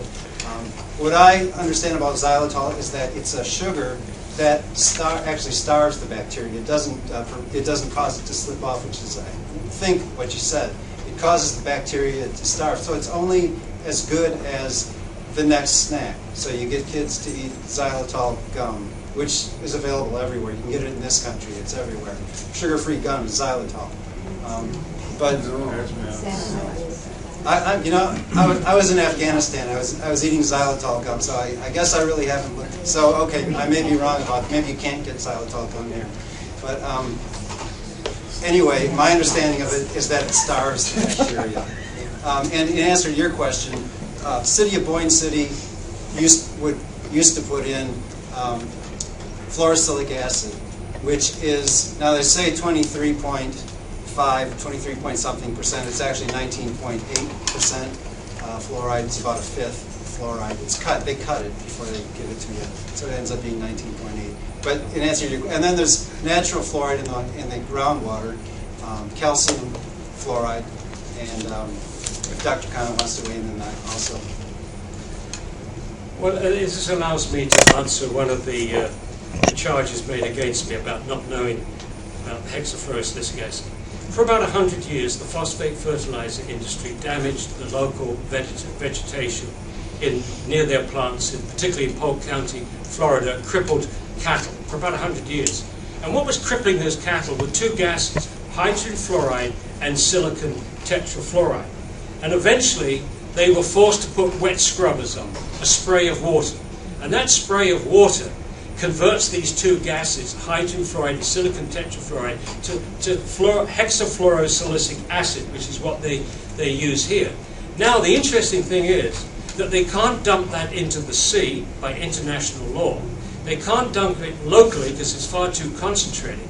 But one of the vagaries of American hazardous waste laws is that once somebody buys a hazardous waste from the chemical industry, it becomes a product. You can understand the rationale for that, because you want the chemical industry to be recycling as much of their waste products as they possibly can. But once it's determined to be a product, it's no longer protected by hazardous waste regulations, and now local authorities can put this hazardous material into the drinking water. And it isn't just the difference between hexafluorosilicic acid and calcium fluoride. That stuff is contaminated. It's contaminated with things like arsenic, for which there's no safe level. So the dilution is not the answer to pollution. You're going to increase cancer rates in this country. And also the same rock, this is extraordinary but true, the same rock that is mined for phosphate in Florida is also mined for uranium. And so you have trace amounts of radioactive isotopes also going into this junk. Now, just supposing for one moment that David and his advisors could persuade you that it was a good idea to swallow fluoride, even though the chief proponent of fluoridation, the CDC, says it works largely on the outside of the tooth. But supposing he was able to argue via the saliva, etc., that you've got to swallow this stuff, how would you do it? What would be the rational way of doing that? The answer is you would provide bottled water. If you put the fluoride into bottled water, you could control the quality. You could use pharmaceutical grade sodium fluoride, none of this hazardous waste junk. You could control the dose far better, because you tell people only drink 1 liter of this a day. You wouldn't be forcing it on people that didn't want it, so you solve the ethical problem, and you still achieve what they're after, which is swallowing the fluoride. That's a rational way to do it. That's a rational way to do it. Putting it in the drinking water where 99% goes nowhere near the teeth is irrational. Okay, question for Dave. Okay. Go. Go up and over. Oh, don't give it him.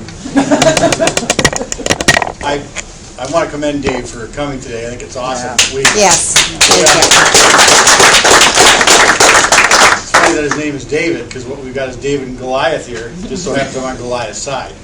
But there's 9 people on this little brochure I got in the mail. I don't think I see one of them here today. There's all these huge corporations that David's sticking up for on the back. I don't see anybody from there. David, don't you feel left to hang without even so much as a slingshot to go against Goliath? You know, I'm actually having fun here. But I would like to weigh in on something that Dr. Conant said about arsenic in the fluorosilicic acid. And the NSF does, I have an NSF fact sheet here. And what they do is they randomly check fluorosilicic acid for impurities like arsenic.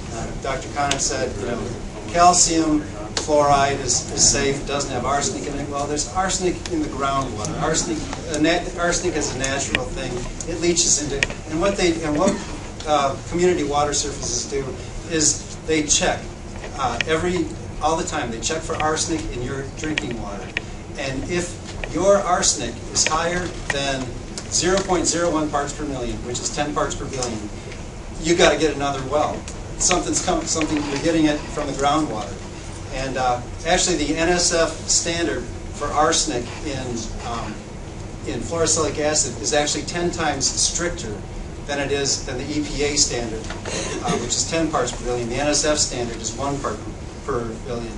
And I do have an NSF fact sheet, and it goes through and it talks about when they've done random tests and what they found, and never have they found anything higher than 1 part per billion of arsenic in fluorosilicic acid.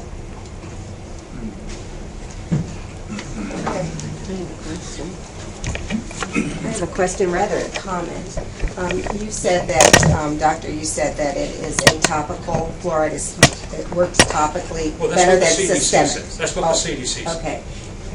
And so what you last said, your quote about let the people put it in their own water, I think that's a great idea. It would be those that choose not to have it. It's not forced upon them. And those that want it, they can have that.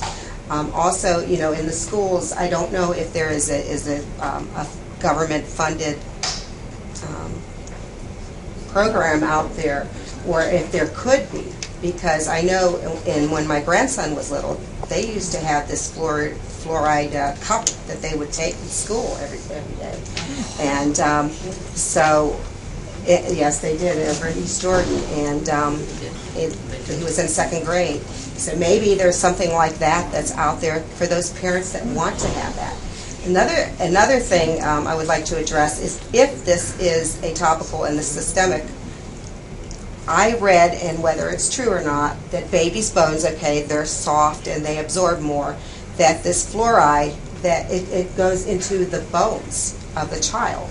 It's greater percentage than in the adults. If this is true, parents, we might not want that in our babies, because when we think back now, we see these ads, mesothelioma and all the people back then when they had the asbestos and all these other, they weren't aware that this was bad stuff. We are given an opportunity that perhaps this is bad for us. Well, if so, parents should be able to have a choice in the matter, and that's just something that I think that. Thank you for underlining that bit of common sense there. But I have yet to hear a promoter of fluoridation give me a rational answer to the question: if fluoride was good for the development of the child in any way, teeth, bones, or whatever, why is it that Mother Nature kept it away from the newborn baby? Why is the fluoride so low in mother's milk? I've come to the conclusion is that nature has had no, evolution had no problem with the access to fluoride. The sea, the great oceans where life emerged, if you believe in evolution, is 1.4 parts per million. So there was no restriction on the availability of fluoride, but through all the twists and turns of evolution, nature has not decided to use the fluoride ion in any little bit of biochemistry in mammals, including us. Inoculations. I mean, you're opening up a whole nother can of worms. I mean, we get our children inoculated. Well, that's up to you. I mean, measles, mumps, rubella. I mean, you're talking poison. You're talking putting something artificial into the system or not putting something artificial into the system. And people have some concerns about that. But Darn straight. Here is, I think it's utterly arrogant, especially by people that can't even come and defend this position in a public debate, to be advocating putting fluoride into the drinking water when they can't defend it and they can't produce a written response to my book. This, to me, is the height of arrogance. Amen. This is not being decided by science, ladies and gentlemen. It's being decided by power. Exactly. You're looking at the power of the U.S. government, the Center for Disease Control, the ADA, which raises $100 million, supported by the Pew Foundation, a multi-billion-dollar agency, and the Delta Dental. But one thing I would just like to underline, not one single agency that you have quoted takes responsibility for any harm that is maybe caused by this. So, not one of them. Maybe, because it's never been proven. Right. Yeah. If there's no proof. And that's what you're relying on. That's what they're relying on. They don't do the relying on studies. information, They just like don't you do are. the studies. There's They many don't do the studies. studies. But if harm occurs, who's going to get it? It's going to be a toss-up between the local council that is persuaded by these prestigious organizations to go ahead with this practice. They will have responsibility because they're actually doing it. And the water departments may have the responsibility because they're actually doing it. But none of these agencies that are persuading them to do it are taking any responsibility for any harm. They don't even pay for dental fluorosis. Dental fluorosis, which is now impacting 41% of American children 12 to 15, they are not paying for the treatment, which could be up to $1,000 a tooth. What is it? What is the fluorosis? Dental fluorosis is a mottling Overfluoridation. discoloration of the teeth. In its mildest form, you see little white blotches on the cusp of the teeth, and then as you go up, one end of the range of very mild is cusps on the teeth, and then it goes up to 25% of the tooth surface affected. That's very mild. Mild goes up to 50% impacted of the tooth surface. And moderate and severe is 100% of the tooth surface affected. So that's what dental fluorosis is. And does Delta Dental pay for the treatment of dental fluorosis? Do you know? I don't know. No, find out. What causes it? Overexposure to fluoride before the permanent teeth have erupted. You can't get dental fluorosis after the permanent teeth have erupted.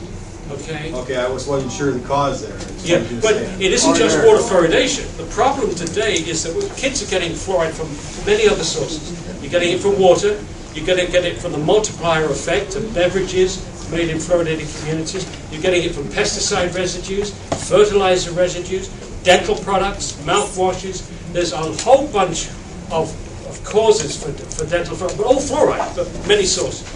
We have a question. He's been waiting. David or Dr. Paul, could you comment on the Harvard study on osteosarcoma in our young men? I don't know that study, okay? But I would like to say something. You said this a few times. You said he's written this book. No one has taken the time to respond to it, and he'll answer your question, and I'm sure it's going to, be negative. But he said nobody's taking the time to respond to your book. I responded to the first 2 pages that I read. It took me about an hour. I showed it up here. People could read it. They could judge for themselves if I was telling the truth or not. And there was a lot of other things. My wife told me to bring a pencil, and I didn't. It's interesting that you accuse me of selective quotations. You accuse me in public of misrepresentation or whatever on the response to item 18 in those facts. You didn't even read the sentence. It said go to chapter 6. If you'd gone to chapter 6, there was an analysis of the York Review which supported what we said. We were responding in 18 to the claim by dentists that there are hundreds and thousands of studies which have demonstrated overwhelmingly that fluoridation works. When you go to the York Review, they looked at all those studies, and they could only find about 6. And as I said, the results were mixed. Of the six studies, one of them found a 5% benefit. And then there was less tooth decay in the non-fluoridated community than the fluoridated. It ranged from minus 5%, meaning a benefit towards the non-fluoridated, up to about 60%. Then they took an average of those. And if you read the whole chapter, instead of nitpicking on one and then misrepresenting it to the public, and accusing me of God knows what. Anyway, let me come back to the question. Osteonecrosis? Yes, this is a fascinating story, because this is the conjunction of politics and science with a vengeance. At Harvard Dental School, Elise Bassett, who was a dentist, did her doctorate. And in her doctorate, she found that young boys, in a matched case control study, that young boys exposed to fluoridated water in their 6th, 7th, and 8th years, which corresponds to the mid-childhood growth spurt, had a 5 to 7-fold increased risk of succumbing to osteosarcoma by the age of 20, which is a frequently fatal bone disease. Now, it doesn't affect many children in the United States, but it's frequently fatal. Her thesis advisor sat on that report for 3 years. He's a known promoter of fluoridation. Here he's presented evidence that this practice that he supports may actually be killing a few young people a year. If industry sat on a report like that, they would be facing a massive fine from the government. But it was a chairman of the dental department. When she finally published her study in 2006, in the same journal, he put in a letter claiming that his larger study would not support her thesis. He promised it for the summer of 2006. Summer 2006, no publication. Nothing happened until 2011, when this promised study was finally published in a dental journal, not in a cancer journal, not in a medical journal, but in a dental journal. And what did they find? They used bone levels of fluoride at autopsy and biopsy. When the kid was diagnosed with osteosarcoma or died of osteosarcoma, they measured the fluoride levels in the bones. There is no way that you can use bone levels at 20, 30, whatever, to tell what the exposure to the child was in their 6th, 7th, and 8th years. In other words, this promised study did not refute Bassen's study. So we have an unrefuted study that fluoridation may be killing young people. And this is a 1 part per million. These kids were exposed to fluoridated water or equivalent in their 6th, 7th, and 8th years. Absolutely incredible. Politics, politics, politics. Anyone else that hasn't had a chance? Oh, this gentleman. By the way, wanted it. many of these wonderful, prestigious agencies were quoting this letter from Douglas as if it was a published study. They did this in Southampton, in UK. They did this in Australia, the NHMRC, Health Canada. They were quoting this letter as if it was a bona fide study, when all it was a promise that a study was going to come. And we had to wait 5 years for the study to come, and it didn't do what it said. Unbelievable. If you know the details of this story, it is far shocking than anything I've said today, because I've just focused on the science. I haven't got into the politics of it. Doctor, how long have they been putting this in our water, and who usually makes the decision to put this in our water? Okay, good question. 13 states in the United States have a mandatory fluoridation policy.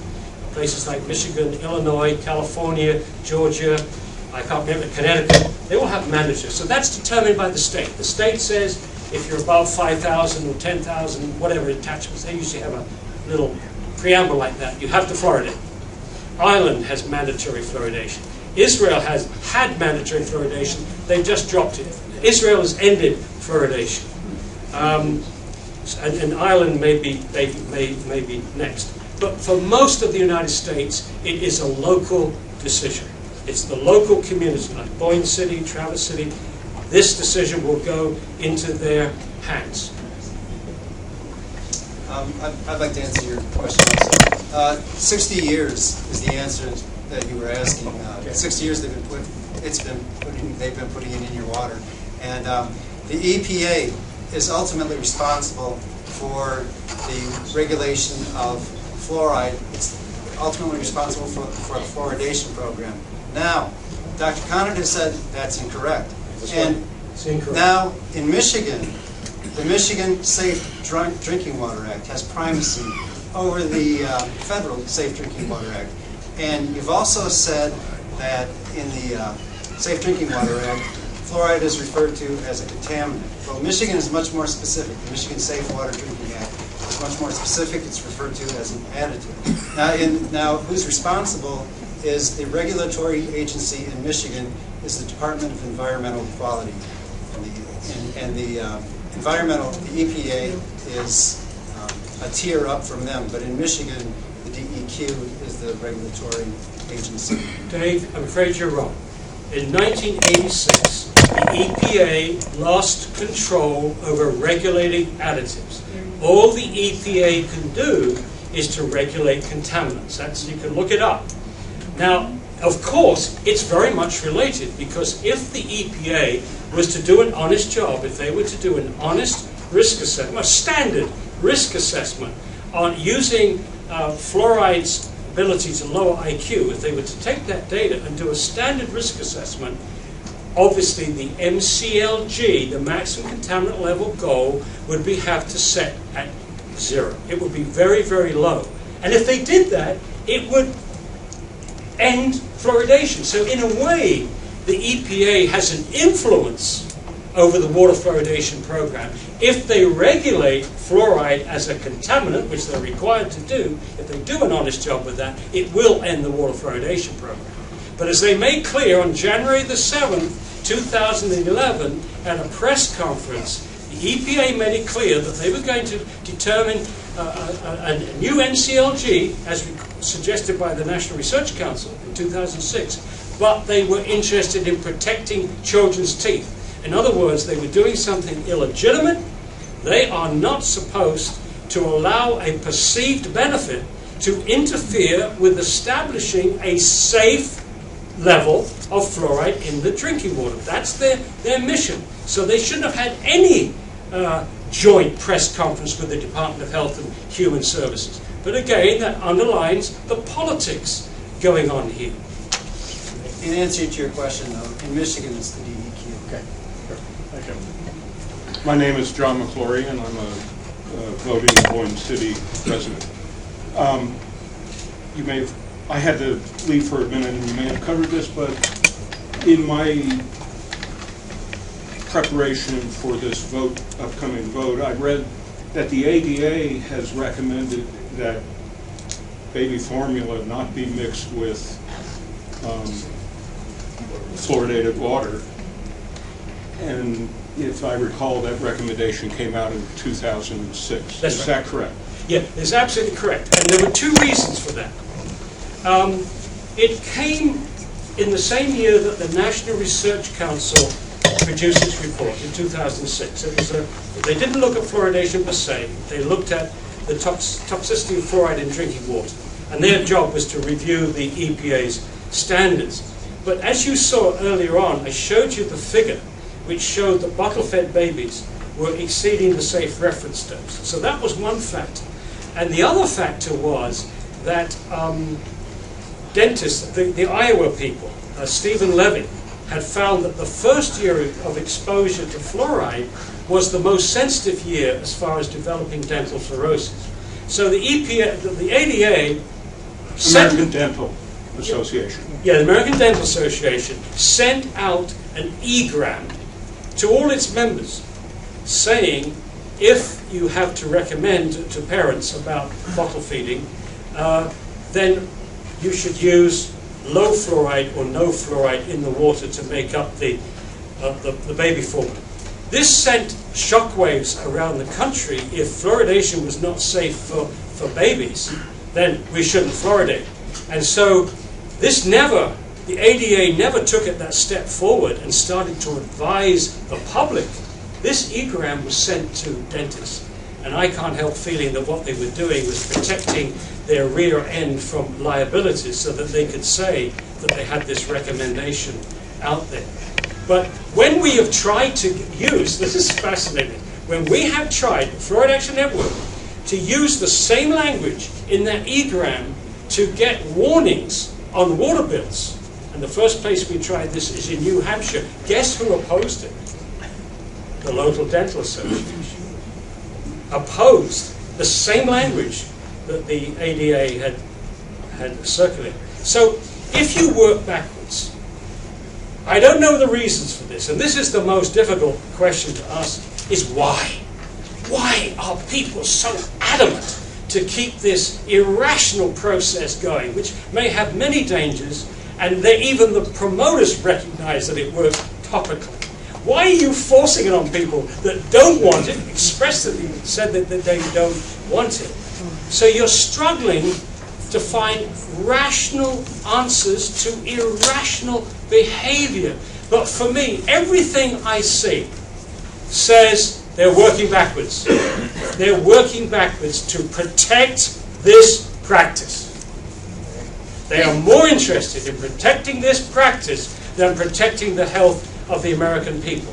Now, if you can understand, if you can find the reason for that, I'd be very interested to understand it. This is the reason that they don't do any studies. They don't do the obvious studies that I've mentioned. They haven't. Doctors used to use fluoride tablets to lower thyroid function in Argentina, France, and Germany in the 30s, 40s, and 50s. We have an epidemic of hypothyroidism in this country, and no one is joining the dots or investigating to see if there's a relationship between this hypothyroidism and fluoride exposure. The second thing is we know from India and China that the first symptoms of skeletal fluorosis, in India and China, they don't distinguish between dental fluorosis and skeletal fluorosis. For them, it's fluorosis. And the first thing that you see in the villages with high natural oil in the water is dental fluorosis. But if you stay in that same village and look at the elderly people, they've got skeletal fluorosis. Well, the first symptoms of skeletal fluorosis are pains in the joints, stiffness in the joints, and pains in the bones. These symptoms are identical to arthritis.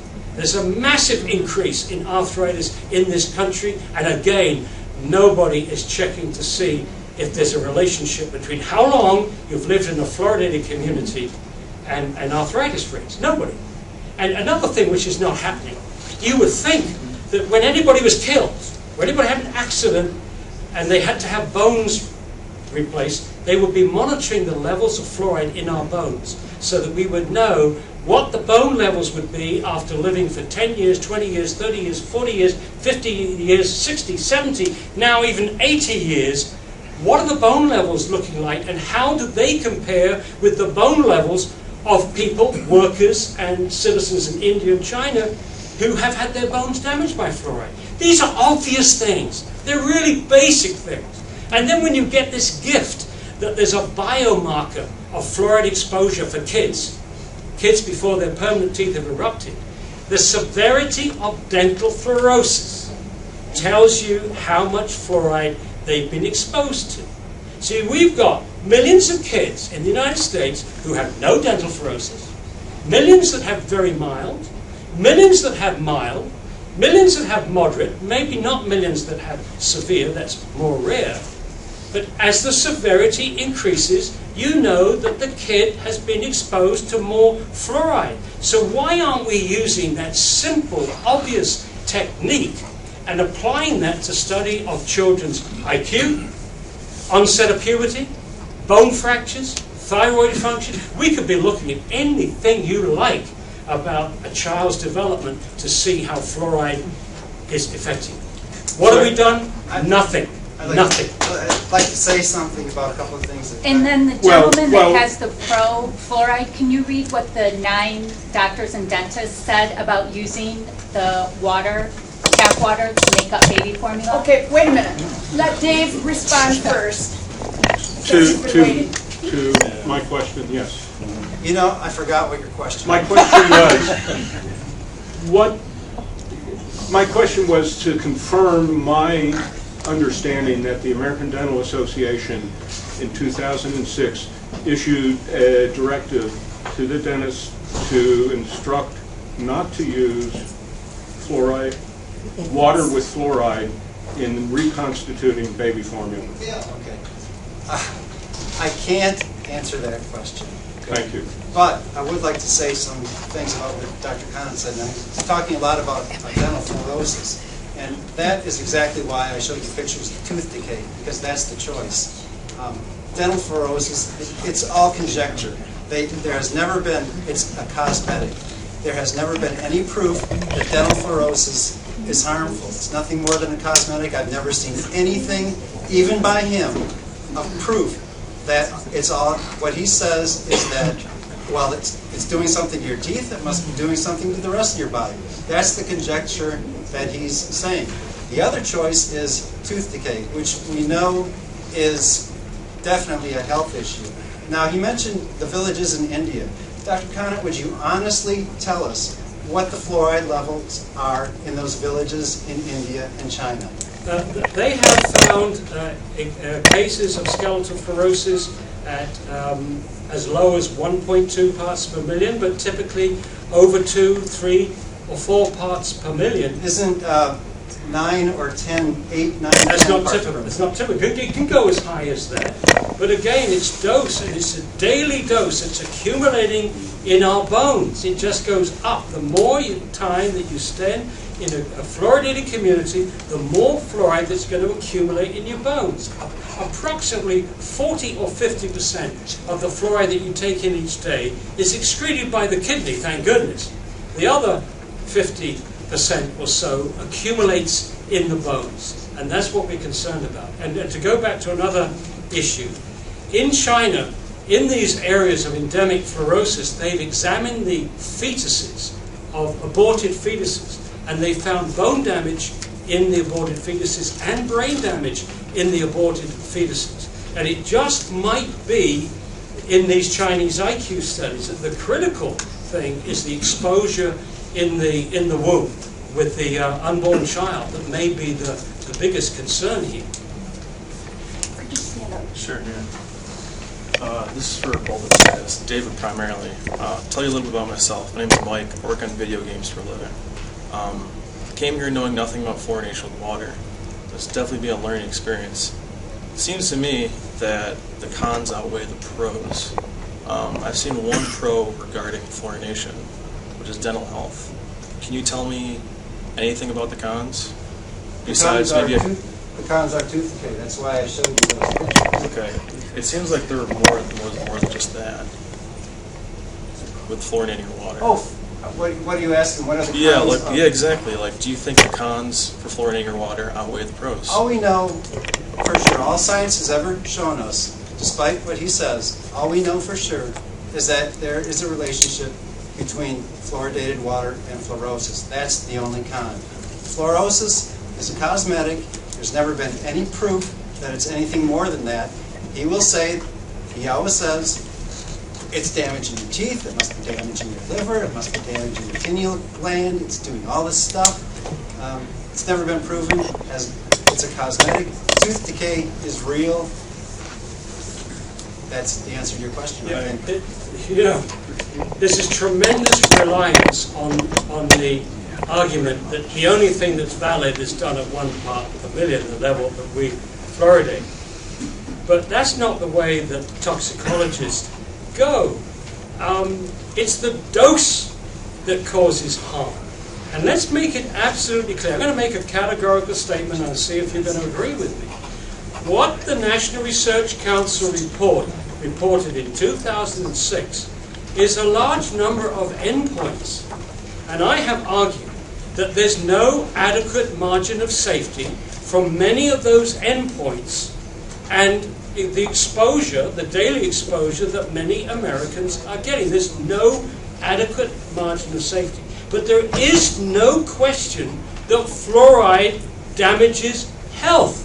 That's been demonstrated over and over again in India, China, Mexico. It damages the health.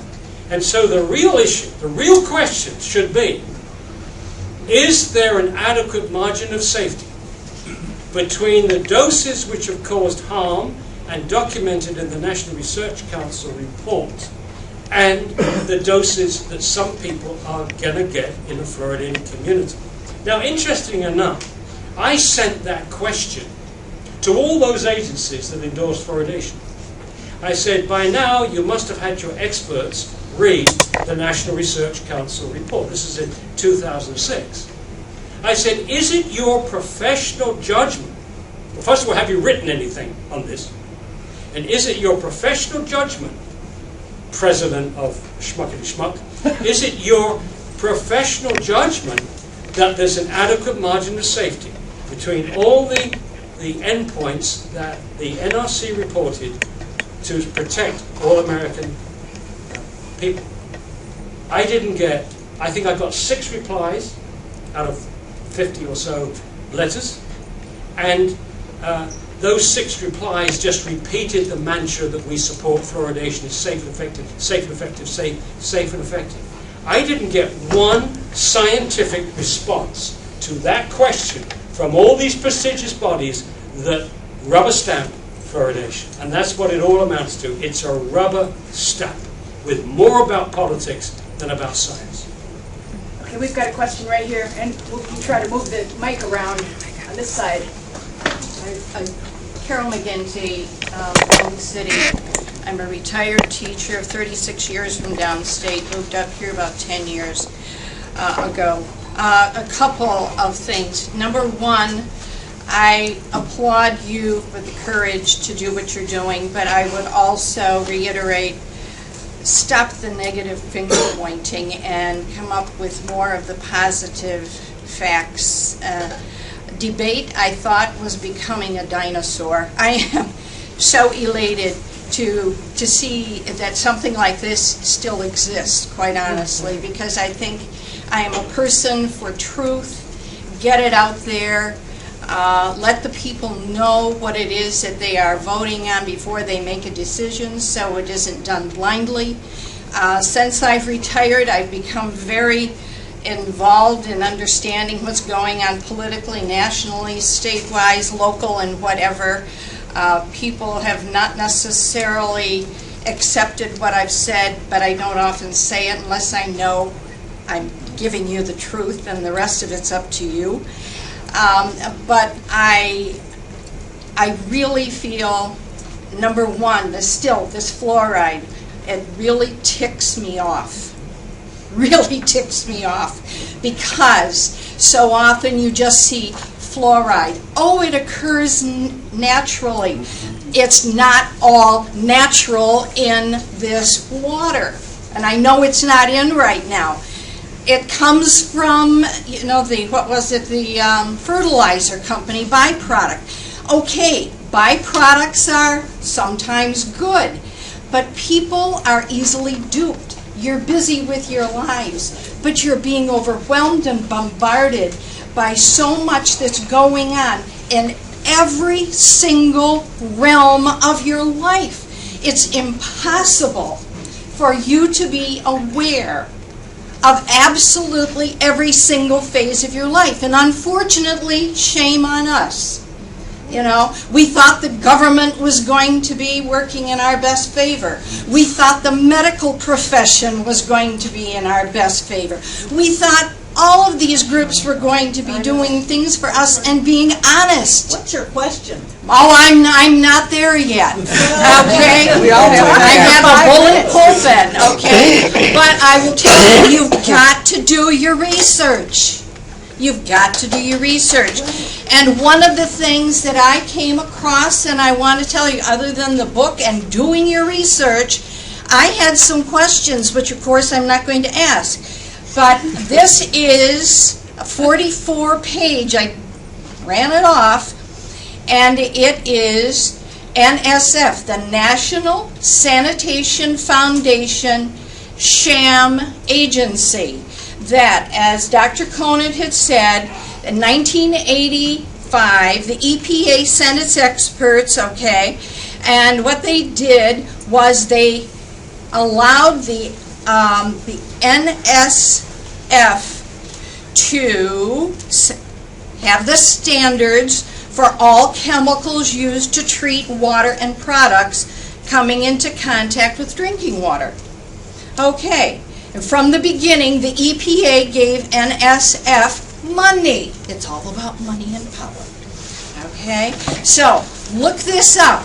There's a lot of information in here. A lot, okay? Thank you. Thank you. I've got to get over this. I'll be back, Ellis. Real quick, and I apologize to Dr. Conant if I seem negative. I think I said at the beginning of my presentation that I was responding to a letter that he had written to a Boyne City resident, and the tone of that letter was extremely negative. It wasn't all published in the Boyne City Gazette, but I respect Dr. Conant, and I think he's great, to tell you the truth. And I apologize to him if he took offense at anything I said, but I was doing what he asked in that letter, and that is go through and find places where I've been misleading, and that's what I was doing, and that's it. Yeah, but I think what is unfortunate with that, David, is that you sort of take one or two statements, which I quibble with, from a whole book, 350 pages, with 80 pages of references, and you left the impression with this audience that you could completely discount that book based upon these few semantic quibbles. And I think that is unjustified. But fine. You mentioned that I hadn't shown any pictures of tooth decay. But I want to show you, if you could just put the lights off for a second back there. Sir. This is from when Queensland, when the new Premier of Queensland came in Queensland in 2007. Queensland had never fluoridated the whole state. All the rest of the states were fluoridated. Only one town was fluoridated in Queensland, that was Townsville. But this was the promotion material, not of the Dental Association, but the government, the civil servants. This is Queensland Health, civil servants. And, oh sorry. So, there's this picture. This is what teeth exposed to fluoridated water look like. And David, this is what you wanted to see. And this is what teeth without exposure to fluoridated water. That's right. Now give me a break. Is that what teeth look like in Sweden, Norway, Denmark, and in non-fluoridated communities in this country? No, this is outright propaganda. And I'll tell you what that is, and I think you'll probably confirm this. This is baby bottle tooth decay. And it's caused by babies sucking on bottled sugared water, milk, fruit juice, even Coca-Cola for hours on end. And it rots particularly the top teeth down to the gum. And this is what leads to extractions under anesthetics. And it's really emotional, it's fear-mongering of the worst order to suggest that that's what teeth are going to look like if you don't fluoridate your water. That's propaganda, but practiced by civil servants working for the government. Now, this is the leaflet, and this leaflet was sent to every member of Parliament before they voted in mandatory fluoridation. And this is a medical officer of health, probably getting about $300,000 a year in Canada, and she is showing a picture, again, of baby bottle tooth decay, and implying this is what you get if you don't fluoridate your water. First of all, Dr. Conant, I didn't show any pictures of baby bottle cake. I didn't. But fair enough. Isn't that disturbing to you? That's someone else. That's not our argument. But this is a highly respected civil servant. This is a doctor that local councillors are relying upon to give them the truth about fluoridation. Should it be in the water or not? I mean, this is neglect. That's neglect. People want to hear the facts. That wouldn't be solved by fluoridation. Right? No, absolutely it wouldn't. Absolutely it wouldn't. That wouldn't be solved by, you need to brush your damn teeth. That's right. These people want to know if the basics of fluoride in the water or not. I mean, I just feel like we're getting so off track. Yeah. Next question. Thank you. Yeah. Okay, sure. Well, someone mentioned money earlier, and that's what I'm wondering about too, because anytime you have a drug or a product or a chemical where there's money to be made. So my questions are regarding, and maybe you can't answer these, I don't know. Well, for Dave, how much money does East Jordan and or Boyne City pay for fluoride, to that chemical to put into the water? And how much does the fluoride industry fund studies? How many lobbyists do these organizations have in Washington to make sure that the government continues to buy fluoride and continues to have federal laws that push fluoride? These are hard questions. Okay, now they're easy questions. First of all, the first question you asked, it comes to about $1 per person per year. So it's very economical. The second question you asked about the fluoride lobby, there is no fluoride lobby. I mean, we're talking. Well, the ADA has. I've heard a lot about the phosphate fluoride industry, the phosphate fertilizer industry, and what Dr. Kahn wants you to believe is that there's no way for them to get rid of this stuff except in your drinking water, and that's simply not true, doctor. It's also used. What percentage? What percentage? About 65%. 65% are using water fluoridation. The other 35%. Can you give me a reference to that? Because I'm very interested to see that. I don't know if you're right. My reference to that, I got a quote from Mr. Victor John, and he told me that because I asked him, and he said, "This is what it roughly is: 65% for drinking water and solar panel fabrication, computer chip fabrication, chemical stock feed for other chemicals." I do not think that the reason that we have fluoridation is because of the phosphate fertilizer. I think they're just a beneficiary of this practice, but I don't see them as the tail wagging the dog. I think you're closer to the mark if you look at the pharmaceutical industry and the sugar industry. The sugar industry said in 1949, before the US government mysteriously endorsed fluoridation, we need to find a way to reduce tooth decay without reducing sugar consumption. Then they put a lot of money into American universities to set up nutrition departments. The classic one is Harvard with Fred Steyer, to get these professors testifying that sugar was a nutritious substance, that Coca-Cola was a nutritious drink, and at the same time push fluoridation. One of the classic ones is Fred Steyer, and you can read all about it in chapter 26 of our book, as we floundered away trying to find out why this continues. But the other one, yeah, I think the toothpaste manufacturers are very concerned about liabilities. I think if fluoridation goes, they've got $1 billion or so making fluoridated dental products. If the lawyers are successful in class action lawsuits, will they go after the the toothpaste manufacturers? At the same time, the ADA is concerned about liabilities because they have their seal of approval on all these fluoridated products. In fact, you can't get the ADA's seal of approval for toothpaste unless it has got fluoride in it. So the toothpaste manufacturers are sort of relying on the ADA to hold the fort, and the ADA is relying on the US government to hold the fort, because once the dominoes begin to fall, then it could be a problem. The dentists make money. We make money off the tooth decay. Why would we support? You make a lot of money out of dental fluorosis. 60,000. Yeah, it's good. I'm listening. Yep. Yeah. Okay. You're making great points. Okay. And now I've lost my train. Sorry. Okay. Yeah, the pharmaceutical industry. I am not going to go there and suggest this is a conspiracy, because I'm not there. But it is a fact that the most selling drugs in this country treat the conditions that people that are sensitive to fluoride complain about. Headaches, pains in the joints, painkillers, big seller. And in Canada, the #1 drug is the drug that you use to treat hypothyroidism. So that's a huge selling drug. So again, it may not be cause and effect, it may not be the instigator, but I think the pharmaceutical industry is a beneficiary of fluoridation with all these treatments that are going on. We won't know until it's stopped, and then we see some of these ailments decreasing in this in this country.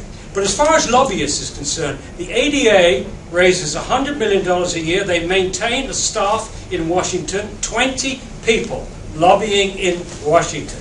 And one of the things they lobby for is to keep the funding going to the CDC, to keep the CDC promoting fluoridation. And one of the things that we're trying to stop is taxpayers' money being used by the CDC to promote fluoridation. And as far as the pharmaceutical industry is concerned, there are more lobbyists for the pharmaceutical industry in Washington than all the congressmen put together. We have a gentleman here, and we'll try to hurry it up. Everybody's tired. Let's just try to get the last questions in. I have a comment and question. My comment is that first, Paul started out as a Goliath. Well, I feel that you're like reminding me of Apostle Paul. You want the truth, get out there, okay? And I want to say that my question, does this any way have anything to do with the Agenda 21 of the United Nations? No, I don't think so. I do not believe, and let me back off a second. I think that dentists are very nice people. They're very reasonable people. I don't think they have a malicious bone in their bodies. I don't think they've got anything to do with trying to limit the world's population. And if that was the agenda, it's a big failure. Or to dumb down the population and to make them more compliant. I don't go along with any of that. I think that the problem is that these people are true believers in this practice because that was all they were taught at dental school and medical school. And once they've graduated, they don't have time to do what 3 retired professors did, to examine all the literature, so they go along with the professional organizations. Incidentally, we meet many dentists who tell us privately that they're against fluoridation, but they don't want to say it in public because they're worried about the response of their peers and of their dental associations. Now, to me, none of that stuff would be necessary if they were really proud of this practice. If they were really proud of fluoridation, they would be here, not David, they would be here defending it and showing how great it was. They wouldn't have to bully dentists either on mercury amalgams. You could lose your license. The ADA would take your license away if you extracted mercury fillings on the basis that they were a health problem. You could take out mercury fillings if they were mechanically failed. If you said, I'm doing this because of mechanical problems with the filling, okay. But if you told the patient you're doing this for health concerns, you could lose your license. This is the kind of bullies that you're talking about. And when citizens took the AD to court, they were sued. When they were sued by citizens for mercury poisoning, they went to the ADA and said, would you defend us in court against this lawsuit? The ADA said, no. So even though they were bullying these dentists and forcing them to keep using these mercury amalgams, when those dentists got in trouble, they didn't go to help them. I think that's despicable. And I think that's the same thing, David, that's going to happen to councils and water engineers like you when the sword of Damocles finally falls. It's you guys that are going to be held responsible, not the ADA that persuaded you to do it, or to Kip Duchamp that you rely on so much. It's not going to be those guys. It's going to be the local councils, local taxpayers, and possibly the local water operators. My last question would be, how far out from the city limits that they put this fluoridated stuff, in the people's water? Like out of the city limits itself, where does this expand? Or it just goes everywhere, it doesn't matter? At 1 part per million, I would imagine it goes, well, in Boyne City, I can't speak for Boyne City, but I imagine they have a wastewater treatment plant. I haven't seen it.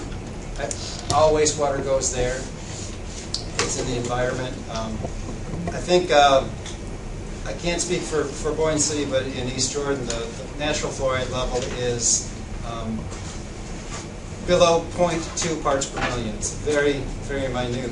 And if you're putting 1 part per million of drinking water, and I imagine they go through, I'm going to say, maybe a few 100,000, maybe 500,000 gallons a day into Lake Charlevoix, into Lake Michigan.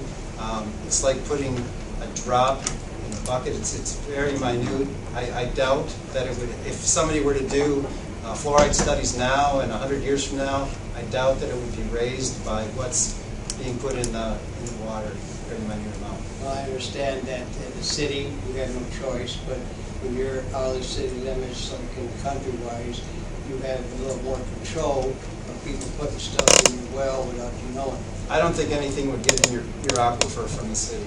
Well, like in Boyne Falls, I'm hearing that we get our water from the 2 ponds. Okay, so I'm going to go to the township and I'm going to ask these people to show me some kind of proof that this water is good to drink. It comes in bad in your tub, your sink, or whatever in there. Now at Boyne Falls, I understand that the fluoride level in groundwater is 1 part per million, which is perfect. It's exactly, well actually now because the recommendation has been lowered, and I don't disagree with that. It's maybe a little bit high, but 1 part per million, it's right where it should be. Well, to be safe, I carry my water in. I really do. Do you use a plastic water bottle when you carry it in? No, it's a regular heavy gauge plastic, like you carry in sports or whatever you get from the store. It's a great big 7 gallons of it. And I try to tussle that thing with one hand. But it's plastic? Well, it's not like your bottles that you have water in. It's heavier than that. We know that BPA comes from plastic water bottles, which it actually is real. That actually has been proven. BPA is associated with birth defects. So the lesser of the two evils would, if you were bringing bottled water into someone in plastic, the lesser of the two evils would be to drink fluoridated water than to use a plastic bottle to bring it in. And I'm sorry, that's just what the science I'm says. just trying to be safe for me because, some of the things that he said there, I did a lot of my own research and everything, and I agree a lot with this gentleman over there. And so I'm going to continue to do my research and everything because, I don't want a lot of this sickness that's going to affect my health itself. I've got enough medical problems now, you see. So I appreciate everything, that I heard here, and I will check it out, and I hope that you'll have a safe journey back home. Hey, thank you. I would just like to, we're winding up, just like to thank this audience. I think you've been a model audience in terms of respecting both sides, no interruptions, no shouting, orderly questions, good questions, a very good example. And again, I applaud David for doing what he's done. It's absolutely great. It's a model for democracy. My hope is that this is a very emotional topic. It's going to get very heated as you get close to that vote.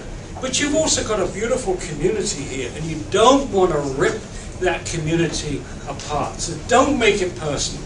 Don't hurl these personal insults around from either side. Concentrate on the common sense, on the science. Try to get clear answers to clear questions and avoid the public relations. And that's what I think is regrettable here, that because the other side has so much money to put out these colored brochures, it's money that's going to talk here. Yeah. And that's not the way this should be resolved. But I think you've been a great audience this afternoon, and I thank you very much for that. I'd like to thank the audience too. I was a little bit concerned that I was going to be walking into the lion's den here, and you might have noticed I was a little nervous at first, but you guys were great, and I appreciate your restraint, even though you may have disagreed with me. And Dr. Condon is great also, and he's made a long journey. He's probably tired. I'm going to let you ask a question. I was just wondering if there was ever any research done on ways of getting it out of your body or detoxifying if you choose to do something like that. Yeah, there is some, where I saw a whole bunch of recommendations for various things like tamarind and other things. The frustrating thing about this is that we have many chelating agents for toxic metals. The chelating agents for lead, mercury, cadmium, lead, and so on. This is standard chelation therapy. But there doesn't seem to be quite an array of these chelating agents which attach themselves to the toxic metal and pull it out of the body. But there don't seem to be the same array for negative ions. Metal ions are positive, so that's where you get them. Now, the one hope I have, and I haven't had time to do the research, but zeolite, clays, there may be clays out there that have a little socket, little hole, and it needs to research into which fluoride will fit. And so the idea is you give someone this clay, and the fluoride would attach to it in the little holes, and then you'd crap it out. And it goes straight through the body, because you're not going to absorb the clay, and it pulls out the fluoride. So that's where I would look. But I did see, I'm trying to think where I saw this recently, it was in colored pictures of about 8 different things which people are recommending, herbs and stuff. But you have to be careful because, people recommend all kinds of fancy things. It's not as easy as getting out the toxic metal. I think this is going to have to be our last question. Dr. Conant has a big day tomorrow, too. I assume both David and Paul would give the same answer to this question. So, are there any issues of safety, health, or environment with production and acquisition of fluoride? Particularly, are there any greenhouse gas or global warming issues with production? No, I don't. There are some of the fluorinated compounds like sulfur, hexafluoride, which might contribute to ozone damage because they're pretty neutral and they get all the way up, and then when they, the ultraviolet light breaks them up, and then you've got the free radicals to start breaking down the ozone. But no, not the fluoride chemicals that we're talking about. It's very much a localized toxic effect on the workers that are handling that, and then the long-term health effects of people that drink the stuff that we're concerned about. Thank you. Great. Whoops. I'm not the chairperson. You said one more in this. Dr. Corning. Okay. Well, they got to get going, so, One more. One more, okay. Well, there was a question that was asked. Okay. My name is Dr. Richard Ulrey. I'm the author of the book Minerals for the Genetic Code, Minerals for Tumor-Suppressing Genes, Minerals for Acupuncture Meridians, and an Amishman's Handy Guide to Vitamins and Minerals. The question about getting fluoride out of the system is selenomethylamine is maybe one of the best. And since he was not taking any more questions, I wanted to know, in an area where thyroid is pandemic and we have a goiter belt, what are the effects of fluoride? Because I see everybody on thyroid medicine, they go on these fluoride-based pills or they move to towns of fluoridation. Their thyroid medicine have to be doubled within 60 to 90 days. Wow. It's quite mysterious how the fluoride, iron, and iodine interact with thyroid function. It's not an easy answer about the mechanisms. It's certainly not a simple displacement theory as sometimes people suggest. It's complicated.